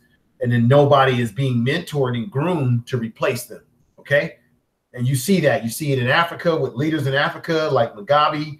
He was in control for a long time and never handed over to someone else, because our problem is that sometimes we're so thirsty to be recognized and have power that once we get our hands on it, we don't want to release that power to someone else, because we just want that power forever, because we've been told for so long that we're inferior as a people, that we're nothing. And once we get something, we're saying to ourselves, I got to hold on to this. I got to not share this with anybody. I've got to only focus on myself. We need to focus on the future and do what we can now for our youth, because a lot of us at some point in time are not going to be here to reap the benefits of our seeds that we planted. With that said, Real Aaron Collins, you have anything you want to add? And then KD84 and Lions Den. At some point, I'm going to need you to read in the chat room what folks are saying. Go right ahead, Real Aaron Collins. I just wanted to go and piggyback and applaud Brother Rob, what he said. And, I appreciate you, bro, for what you're doing for our hometown. And we need to definitely see some more positive influences. And, doing what you're doing, I want to say shout out and RIP and have a moment of silence for, Zach TV. Now, I never knew this brother, but I know he was a Chicago brother as well. He was doing what he loved to do, and he left far too soon. And to you, Brother Rob, you just keep doing what you're doing, bro. And I noticed that you old school too, that you use the term MC. A lot of people don't know what MC is, but but yeah, just want to say, keep it up. And for those of us who didn't raise children of our own, such as myself, but they are filling in the slack, being in a youth's life, once again, I salute you with the highest praise, the highest honor and respect. Much love to you, because that's real manhood in action right there. And for all these people who want to call folks simps that's out there because they choose to stand up for Black women and protect Black women, maybe you should go your own way. Maybe you should be with MGTOW or whatever, because obviously being a real man is too much for you. So why don't you step aside and let those of us that are out there that want to be men be men. Those of us like Info Man and Lions Den, KD84, Brother Rob, and any other real man, Gab Talk Media, any other man that's on this panel and everywhere else, all us real Black men, I salute you, and let's stand up. I hear you, brother. KD84, brother, you've been sitting back, you've been patient, you've heard various statements from brothers. at this point in time in the program, what's on your mind? First and foremost, I want to thank y'all for everybody else on the panel. KD84, I'm gonna need you to repeat what you said. We're having some technical difficulty. Your voice is kind of sounding electronic right now, so there's something going on, and we know what it is. Every time we're talking real talk, they start messing with the systems. Repeat what you were trying to say. You know, can you hear me now? Yeah. Okay. Let's do a test. Say something, Rob. I mean, not Rob. KD84. Start speaking. If it doesn't sound right, I'll stop you and see. Go ahead and go and speak right now. Let's see if it comes out right. Okay. Can you hear me now? Yes, that sounds better. Yes. As I was saying, I want to thank the Most High Yah for Infoman for having me on the panel, and everybody else on the panel from Brother Rob, Gab Talk Media, Lions Den, and of course my brother AC. Want to thank y'all for having this wonderful discussion, even though it's serious and everything. And I just want to go ahead and respond to Mimi Doll for a second, because I think there's a little misconception on what I said there. Just because my father fed me doesn't automatically mean he raised me. Now, the two men who raised me and actually stepped into my life once again were father figures, one of them being Drew and one of them being Vince. Those are the men that actually raised me from 15 on up. Those are the ones that instilled in me on what is being a true black man in this evil world. So I just wanted to clear that up. But as far as response to Brother Rob, I'm doing everything I can to get the hell away from this plantation and actually own my own labor, so I could go ahead and free up more of my time, to the little homies, and pretty much teach them about ownership, because we all know in this economic corporate climate, young black males, young black teenagers, we really have no shot of employment. When you just look at the black unemployment rate, we really have no shot at that. So the best way for me to combat that personally is really teach them ownership as soon as I get away from this plantation. I mean, I do have a couple of things in the works as far as that, but go ahead, give me time. I mean, it's going to take me time as far as that, but as far as what being a man is, I mean, it's pretty much being real, being honest, and standing up. Standing up when the times is right. And standing up when the times are even a little tough. You know what I mean? For the most part, I had to learn this for the most part without any strong male figure in my life outside of those two male figures that I've spoken about. Now, luckily for me, I was able to understand what that was thanks to those two men. But it would have easily turned the other way if it didn't, So it took me in my heart to forgive my father and my mother at graduation day in 2002, where I actually graduated from high school. And after I graduated and everything, I had to, be a man and forgive them for not being in my life. And after that, we started to heal and everything and things of that nature. And luckily, me and my father did get back together. We did have a deeper understanding.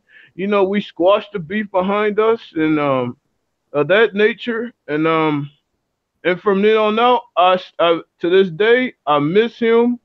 I wish he was around, but he's not. I mean, the Most High took him away, and but I just want to thank the Most High for putting those two influences in my life, and everybody, pretty much everybody on the panel. Me being the youngest on the panel, of course. All of you are, in some way or another, a father figure to me. Now, yes, I am 34 years old, but I do consider Infoman a father figure to me, even though he doesn't feel like it and everything. And I do want to thank the Most High for that. So thank you once again, Infoman. KD84, I want to thank you, brother, for all the good words that you're speaking. Brother, me and you are going to have to do some live streams together too, touch on a few other issues, tag teaming and everything like that. I want to thank you for your comments. Same thing with my man, Gab Talk Media. We're going to do something. I don't know what your time is like going in the next week. I do want to remind everybody that starting next Sunday around, let me see, it'll probably be 3:30 my time, 5:30 Central, 6:30 or 6 East Coast time. But I'll remind everybody next Sunday, I will be on with Brother Youssef, who is the founder and owner of Black Junction TV.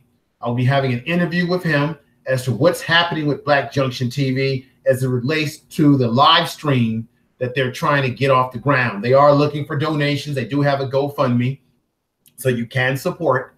But he did tell me that he was going to be willing, he'll be able to reveal some exciting news, possibly, as to where they are with getting that off the ground, because I do believe that once Black Junction TV gets the live streaming off the ground, it will be a game changer for us. And I believe, and I've been saying this, that we can start putting more of our hardcore content on Black Junction TV, especially as it relates to live streaming, and then possibly put our watered down material on YouTube.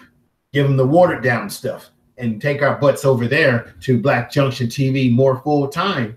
And believe me, YouTube will feel the power of this, because there's power in numbers and unity, and because it was Black people who put YouTube on the map.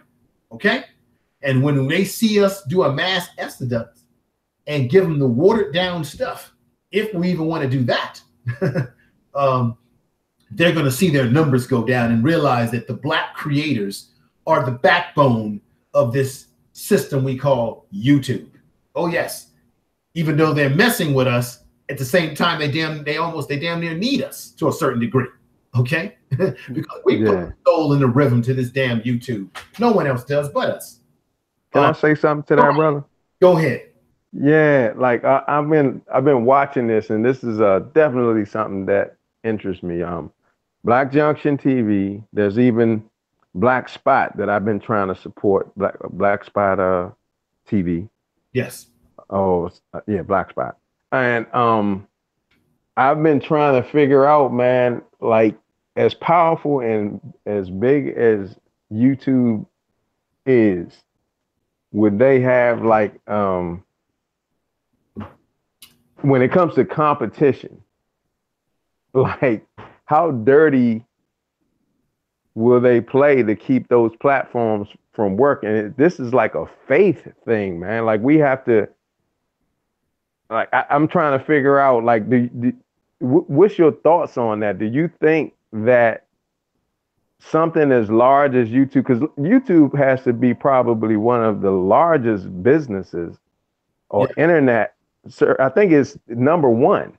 What it is let me let you Google is number one. Google owns YouTube. Google is the number one search engine. Guess who's the second largest search engine? Who? YouTube. Let me let you guys in on a little secret here. And it may not even be such a secret. I think people know this. YouTube is the second largest search engine outside of Google. That's why when you make your videos, brothers and sisters out there listening, content providers, when you produce your videos, it's very important that you use your title of your video. You want to do a search on YouTube, on their search bar, of the title that you come up with, and get an understanding of how searchable your title is, the range of it. Because if you have the proper title, it makes it easier for people to find your videos. Okay. Now, what I did with this, you see there, it says Father's Day. What does it mean to be a man, Black people?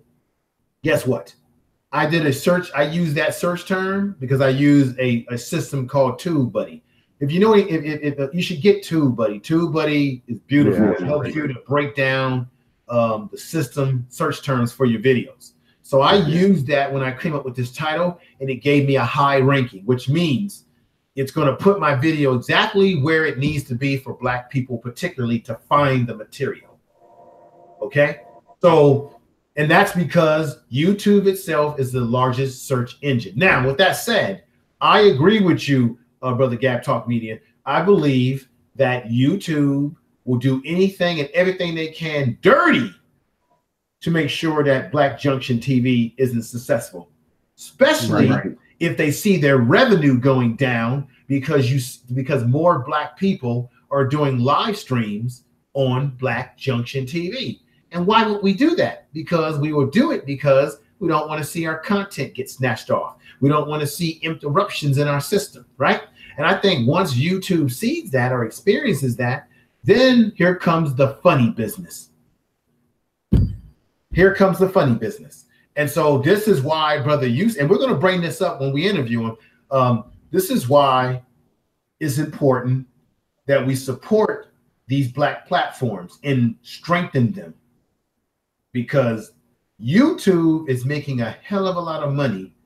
Okay, you take someone as popular as Tariq Nasheed. Hell, Tariq gets like what? Damn near what? He gets like, I think I looked at one of his live streams. He had like 16,000 or more just in his listening, watching, or maybe more than that, right? But if he's got that many people looking at his content, and let's say Tariq is getting some visual income from that, or maybe he's not, who knows? How much money you think YouTube is making off of Tariq when he's getting that type of traction on his videos? How much money do you think they're making? If they're able to cut us a couple of crumbs here and there for our stuff, if we're able to monetize our channels, if they're able to send us some money to the point where you got a brother like Phil the Avi show, because I had that brother Kelly Cash on, Kellen Cash, who actually has a PR firm where he represents some of the big Black YouTubers, and they make, and a brother Phil Avi show, he's making a nice piece of money from what he's doing. He's making good quality content. If he's making money to the point that he can actually damn near make a living out of it, what do you think YouTube is making off of the numbers that someone like Phil the Avi show is bringing to the table, or someone like Tariq is bringing? What do you think they're making? Right?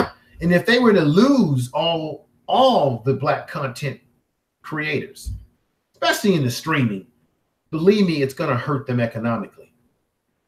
I think we need to keep this in mind.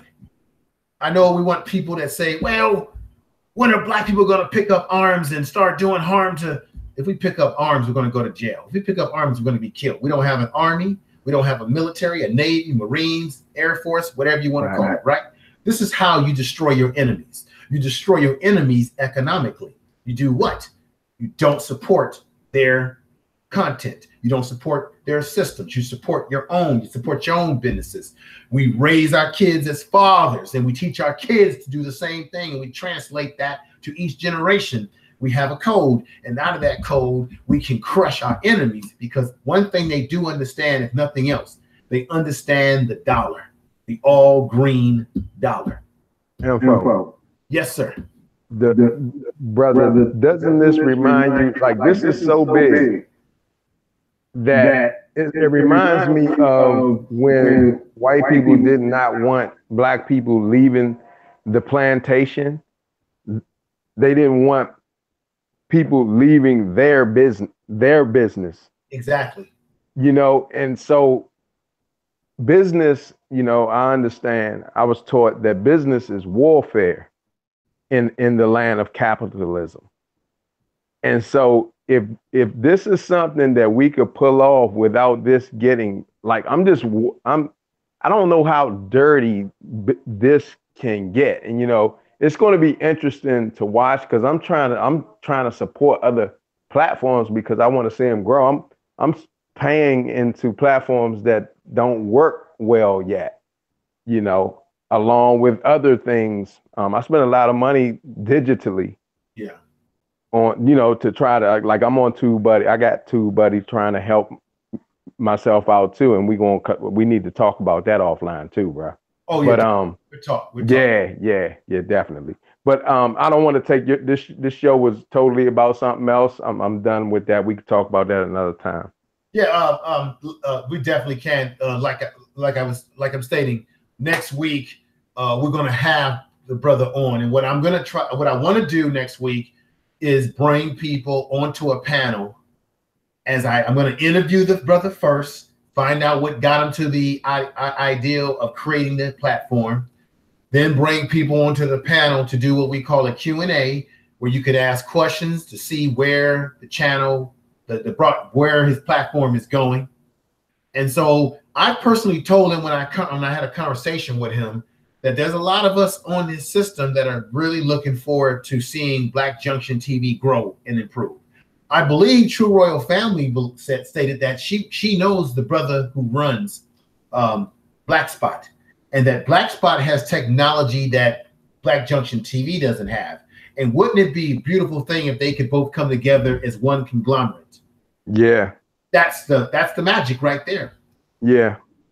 So definitely thank you. As we begin to put a crescendo on this stream, I didn't want the stream to go too long. My daughter is being dropped off to me at about 6 o'clock. It's about 5:01 Western time, which makes it about 8 o'clock right now Eastern time, and possibly 4 o'clock Central. Maybe I'm wrong maybe I'm off. Maybe no, 6 o'clock Central, 7 o'clock Central, I believe. I got an hour before my daughter is dropped off to me. I'll be having her this evening, and I'll be with her tomorrow, spending a little time. I don't work on Mondays. I have 3 days off or 10-hour days during the week at the plantation. But I want to give everybody's last words. I feel like there's more that I wanted us to talk about the Father's Day and about manhood. But you know what? There's going to be plenty of opportunity for us to convene as a panel again and get into these issues more and more. I know there's the evening is still young, and there'll be other streams going on, if not going on right now, that people want to check out. So for the sake of respect to other creators and their time and people supporting their channels, I want everybody to say their last words, starting with my man, Brother Rob. Give us your last words. I'm going to go to each brother. Give us your last words, brother. Yeah, I'll just say, in closing that, number one, I appreciate you allowing me to be on the panel today. Number two, I want to say happy Father's Day to all of the fathers out there. To my father, one of the best examples of a man that I could have had, growing up as a young man. And, I love Black people. I believe in us. I think we got more than what we need in order to, get over our problems. All we have to. Okay. Looked like we got a little technical problem. Brother Rob was speaking, and something happened to the audio. We know what that's about, folks. If Brother Rob comes back on, I'll go back to him. But let me see. Real Aaron Collins, brother. Say something, but I want to make sure we can hear you. Go ahead. Yeah, can you hear me? Yeah, go right ahead. Yeah, this is as always, this has been a very productive panel. And when we do this, of course, the mainstream media is not going to like it, but we got to just push on and keep doing it. Infoman, did you have a question that you actually asked that you wanted someone to answer just now? I was saying earlier that we'll have other panels where we can get into more discussion. I feel like there's so much more. Every time we do these live streams, Real Aaron Collins, I always feel like, damn, I should have said this. Damn, we should have brought up this issue. We should have talked about this. I always feel that there's so much. I always feel like there's something that we forgot to say, something that did not get stated, or somebody didn't get a chance to say something. I always feel like that, I guess I'm trying to strive for perfection, but we're going to have, as long as I got breath in my body, we're going to have a lot of upcoming live streams. Talk about a lot more stuff. And this is just really the beginning. Because, this is the thing that they fear the most. A bunch of positive Black men getting together, doing positive things. Like you said earlier, if we were talking about getting turned up and going to the club and bitches and hoes and stuff like that, they leave us alone. Yeah, so we're talking about some real results, some real changes for our community. Is it going to happen overnight? Of course not. But the fact that we're putting forth the starting touches, that we're making these first steps. So, and we can't always make the biggest steps that we want to. And I'm learning that because I kind of put a lot on myself. I realize just work with what you got. And as you can get better, you do better. You know, brother, I agree with you. I'm thinking to myself that I'm kind of thinking about doing an experiment.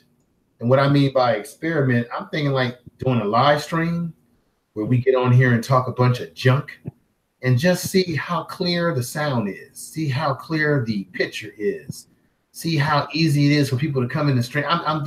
It's just a little thought to my mind if I was to do an experiment like that, because I truly believe that if we did get on here and talk some Chicken George shit, we would it would be a-okay. I really believe that.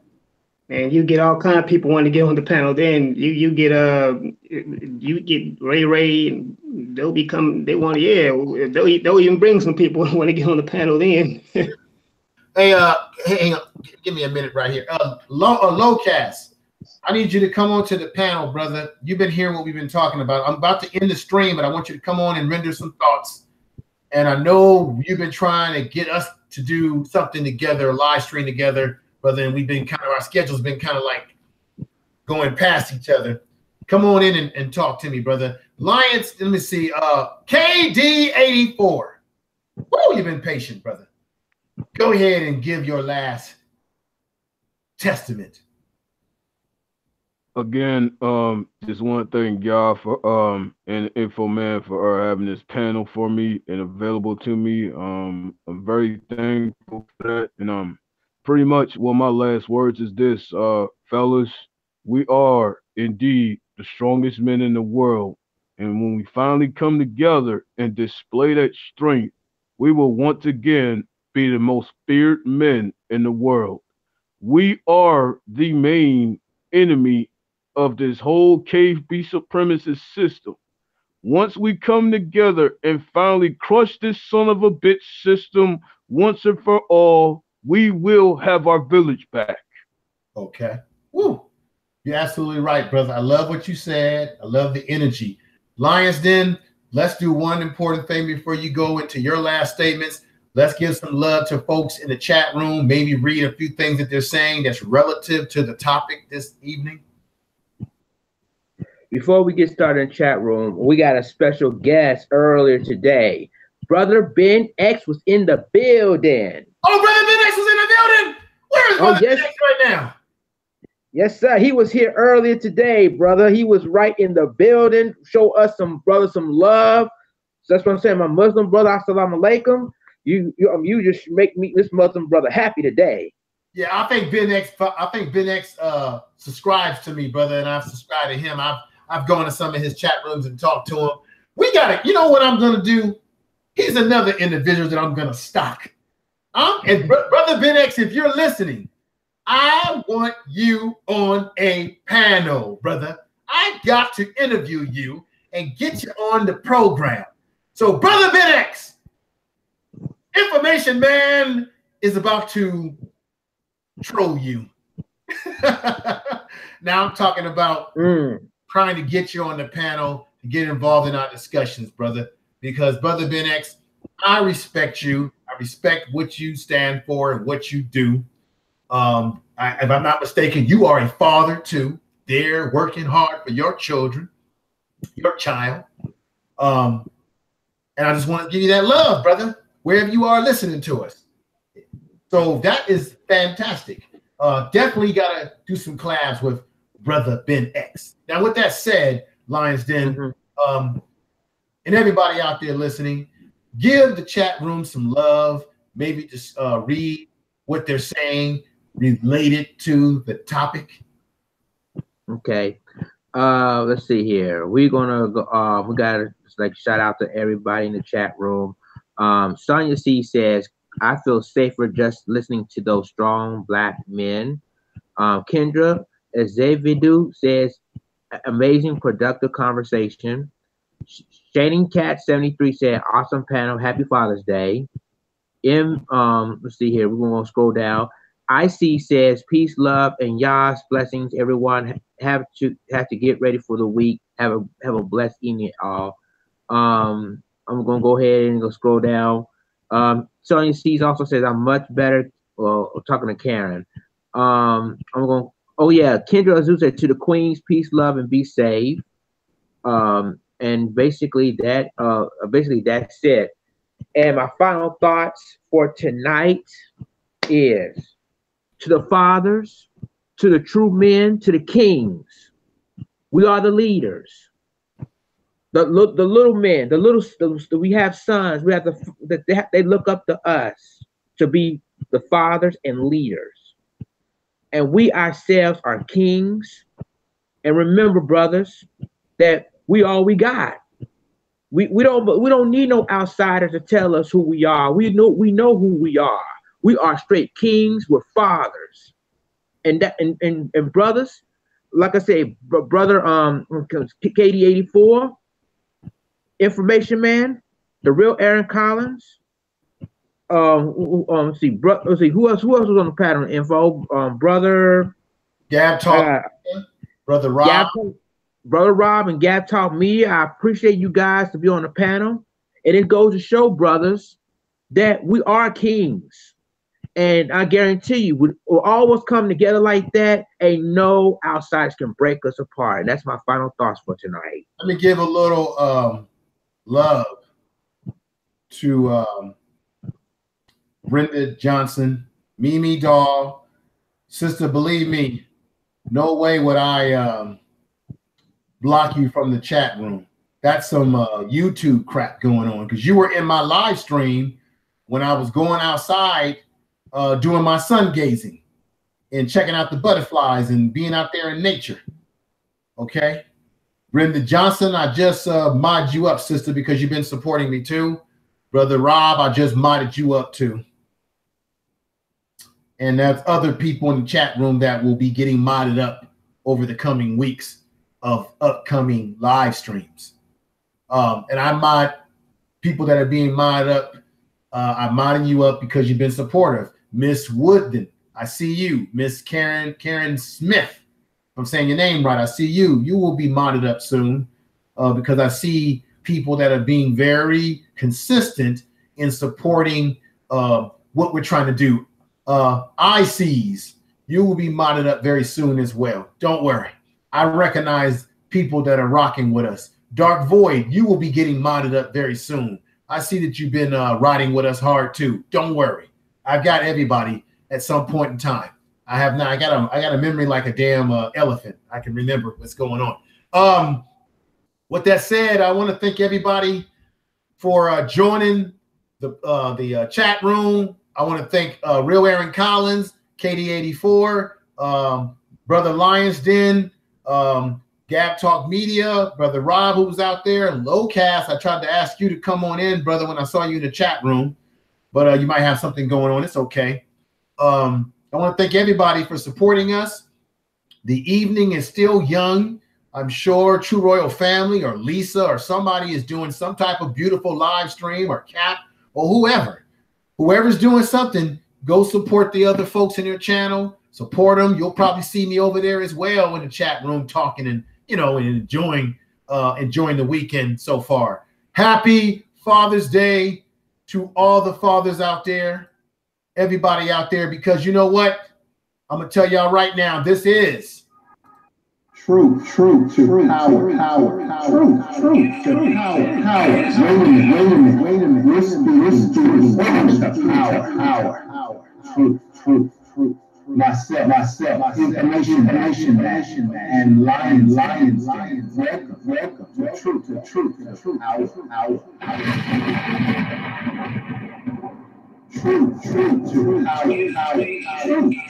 to power. Wait a minute. Listen to power. Truth. Myself, information, and lions. Welcome to truth, power. Thank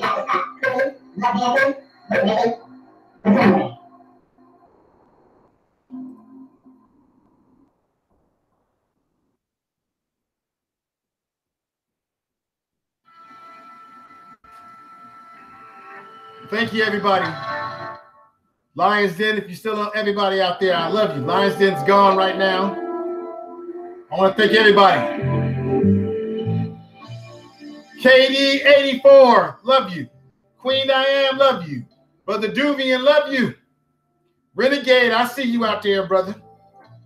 And to you, bro, let me say something real quick. Brother Renegade, I saw you in that program earlier this morning.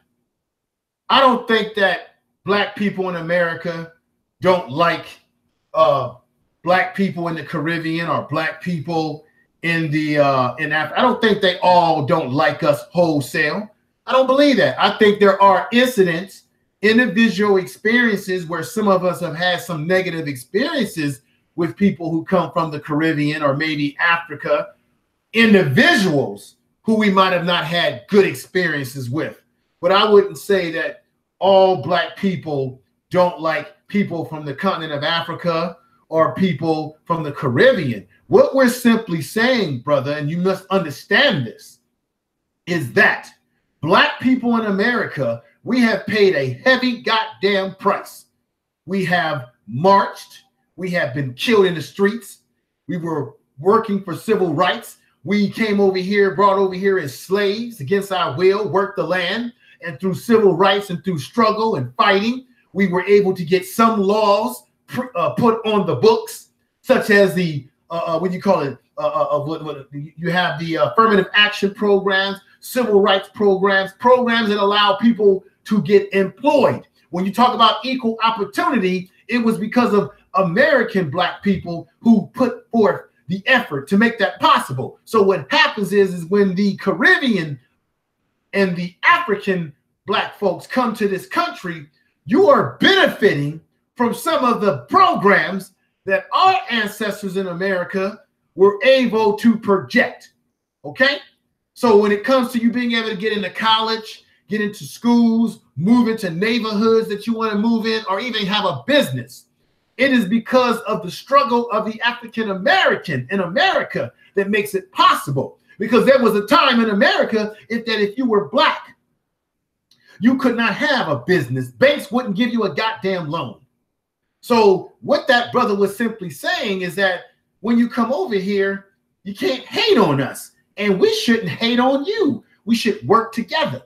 See, what our enemy counts on, I should do another damn YouTube program on this right now. What our enemies count on, they count on us being destructive towards each other and divide and conquer. So tribalism is bad for us. But I understand what the brother Pharaoh was saying. Brother Sparrow, I think his name is Sparrow, brother Pharaoh.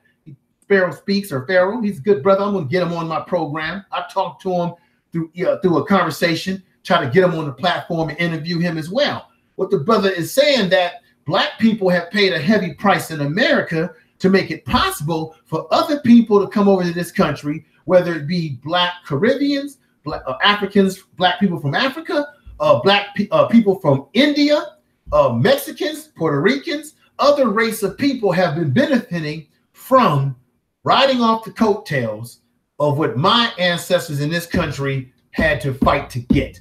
You do benefit. When that brother says you're able to walk down the street, it is because of some of the struggles that our people went through. So when other people from other countries come in here, they do owe black Americans a debt of gratitude because we opened up the doors and paved the way. Most Africans that come to this country that go to college are able to get into college and benefit from programs that African American people busted their ass to get. And that is the truth. That is the black American experience. Jim Crow, chattel slavery, black codes. And that's why we get upset when other people come here and want to talk to us any kind of way. We make it possible for you to have been able to come over here and get into programs that you benefit from what our ancestors worked hard to gain. Matter of fact, these programs were really supposed to be designed for only Black Americans because it was supposed to be a remedy to the slave experience that we had here in America. Now that's the damn truth. Okay, so that's why some of us may have an attitude. That does not mean that we should separate ourselves from our African brothers or our Caribbean brothers or our Brazilian brothers. It just means that we all came from a ship and we all got dropped off in different places in the diaspora of the world. And as a result of being dropped off in different places in the diaspora of the world, we grew up in different cultures. Some of us speak Portuguese. Some of us speak the colonial language of English. Some of us are speaking that colonial language of English in Great Britain. Some of us are speaking with this Caribbean accents. Some of us are speaking with Jamaican accents. Some of us are speaking with Trinidadian accents. Some of us are speaking all type of damn slangs. Some of us are speaking German because we are over in Germany. Okay? Some of us are speaking Dutch languages because some of us are in Dutch. All you got to do is look at the World Cup and see how many Black folks are in the diaspora playing on these soccer teams. It shows you that we're all over the goddamn world. We all come from the same place, Mother Africa. And we got dropped off in different ships. And we speak different languages and have a different culture based on where we grew up. But at the end of the day, we must be Black first. And when we encounter each other, we must be respectful to each other. I should respect what you represent as an African or Caribbean man. You should respect what I represent as an African American man. And we should not disrespect each other. That's what that brother Pharaoh was talking about. And he said a good point. If Africa doesn't have any love for us, should we have love for Africa? That's what he said. And he made another good point. Pan-Africanism doesn't work unless African people are promoting Pan-African philosophy themselves. Mostly it's Black people in America who are promoting Pan-Africanism. Mostly it is Black people in America who are pushing the construct of love Africa. Hell, you've seen it myself on my platform where I've done shows, where I've brought people on like Brother Dynasty, Search for Huluru, when I've talked about Africa. You've seen me do a video called Why African Americans Are Moving to Africa. You've seen me talk about going to Ghana, buying land. You've seen me talk about that. So this whole notion that Black people don't love Black people in other parts of the diaspora of the world is hogwash. We just don't want to be disrespected when we interact with you. That's all that Brother Pharaoh was saying. That's all I'm saying right now. And with that said, on with some more of the music.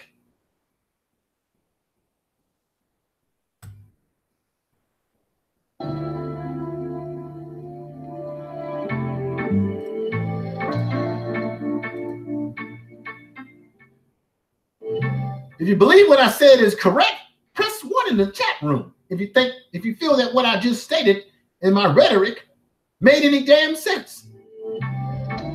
This is the Information Man.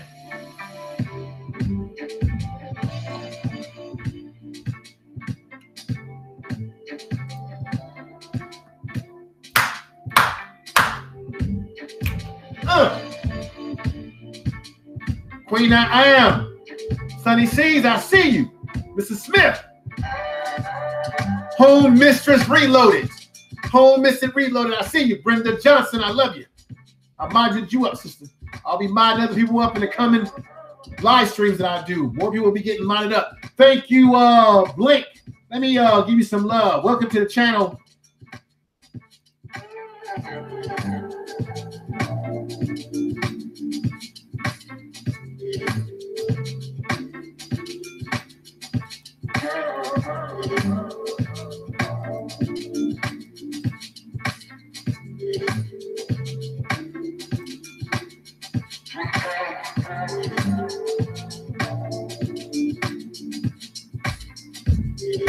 August Dreams, I see you. Brother Duvian, I see you. Mimi Doll, I see you. Karen Smith, I see you. Kendra, I see you. Everybody in the chat room. Unsinking One. Brother Unsinking One. Home Mistress Reloaded. Due time, you said. Woo! Everybody's been supporting me. I'm with you all.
Once again, happy Father's Day to all the fathers out there. Thank you for your support.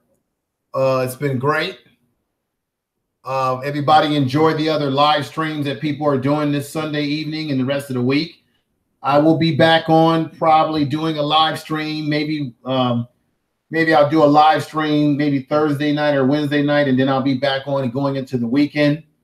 I will see you all in the live streams that everybody's having in their individual channels.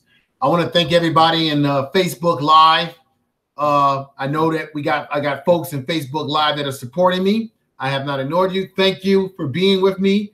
For those of you that are in Facebook Live, don't forget to subscribe to the YouTube channel. Okay, the YouTube channel is Information Man Show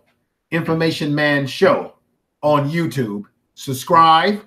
I also have in some of my videos a second channel that I have. You're welcome to subscribe to that. This has been broadcast this evening. We're still on live in the broadcast. I'm broadcasting through speaker.com as well. That goes all around the world, internationally and nationally. I'm on iHeartRadio. I'm on Archer. We're on iTunes. We're on Google Play. I got to update some of my material on some of those other platforms. This will probably be a good update. This will go live on Facebook, Twitter. It goes all the platforms. So we're moving forward into other platforms. I am going to get on Intune Radio very soon. There's a few other platforms I'll be trying to get on. I am considering possibly doing another internet radio type show through using another broadcasting system. So I've got a lot on my plate. I want to thank everybody in the speaker.com world who's been supporting me. I want to thank everyone in the Facebook Live world who's been supporting what I've been doing. Make sure you subscribe to that YouTube channel. You can also find me on Speaker, SPREAKER.com, podcasting radio system. And I go under the same name, Information Man Show. You can find me on Facebook. I have a show page called Information Man Show. I do have an Instagram called Information Man Show. I'm on Twitter at Clinton, CLINTON, Clinton 06, at Clinton 06. That is my Twitter handle. And you'll see my profile on there as Information Man on the Twitter. So I'm on all platforms to be found as it relates to the material of what I'm doing, radio, YouTubing, and what have you. Everybody in the chat room, make sure that you, if you don't mind, that you share this video in your individual social media. Share, like, and subscribe. Make sure you like, get the likes up. Make sure you share it in your social media. Everybody in Facebook Live that's out there in Facebook Live listening, make sure you share this. I know that you're looking at me live on Facebook Live, but I will be putting the YouTube version of this on my YouTube page. Okay? My show page and my personal page. So make sure that you share this and like and subscribe to the channel. Very important. Tell people about what we're doing. Share, share, share. Because those of you in the YouTube chat room who create content, whenever I see your programs, I put your programs in my social media and share it. Very, very important. Black people, I love you, but I'll leave you with this last statement once again. Black folks need to be codified. We gotta stop cooking, blood dancing, bookmaking, and cornbread. That's exactly right. We got to stop buck dancing, cooning for the cornbread. Thank you all, and all to all, have a very good evening.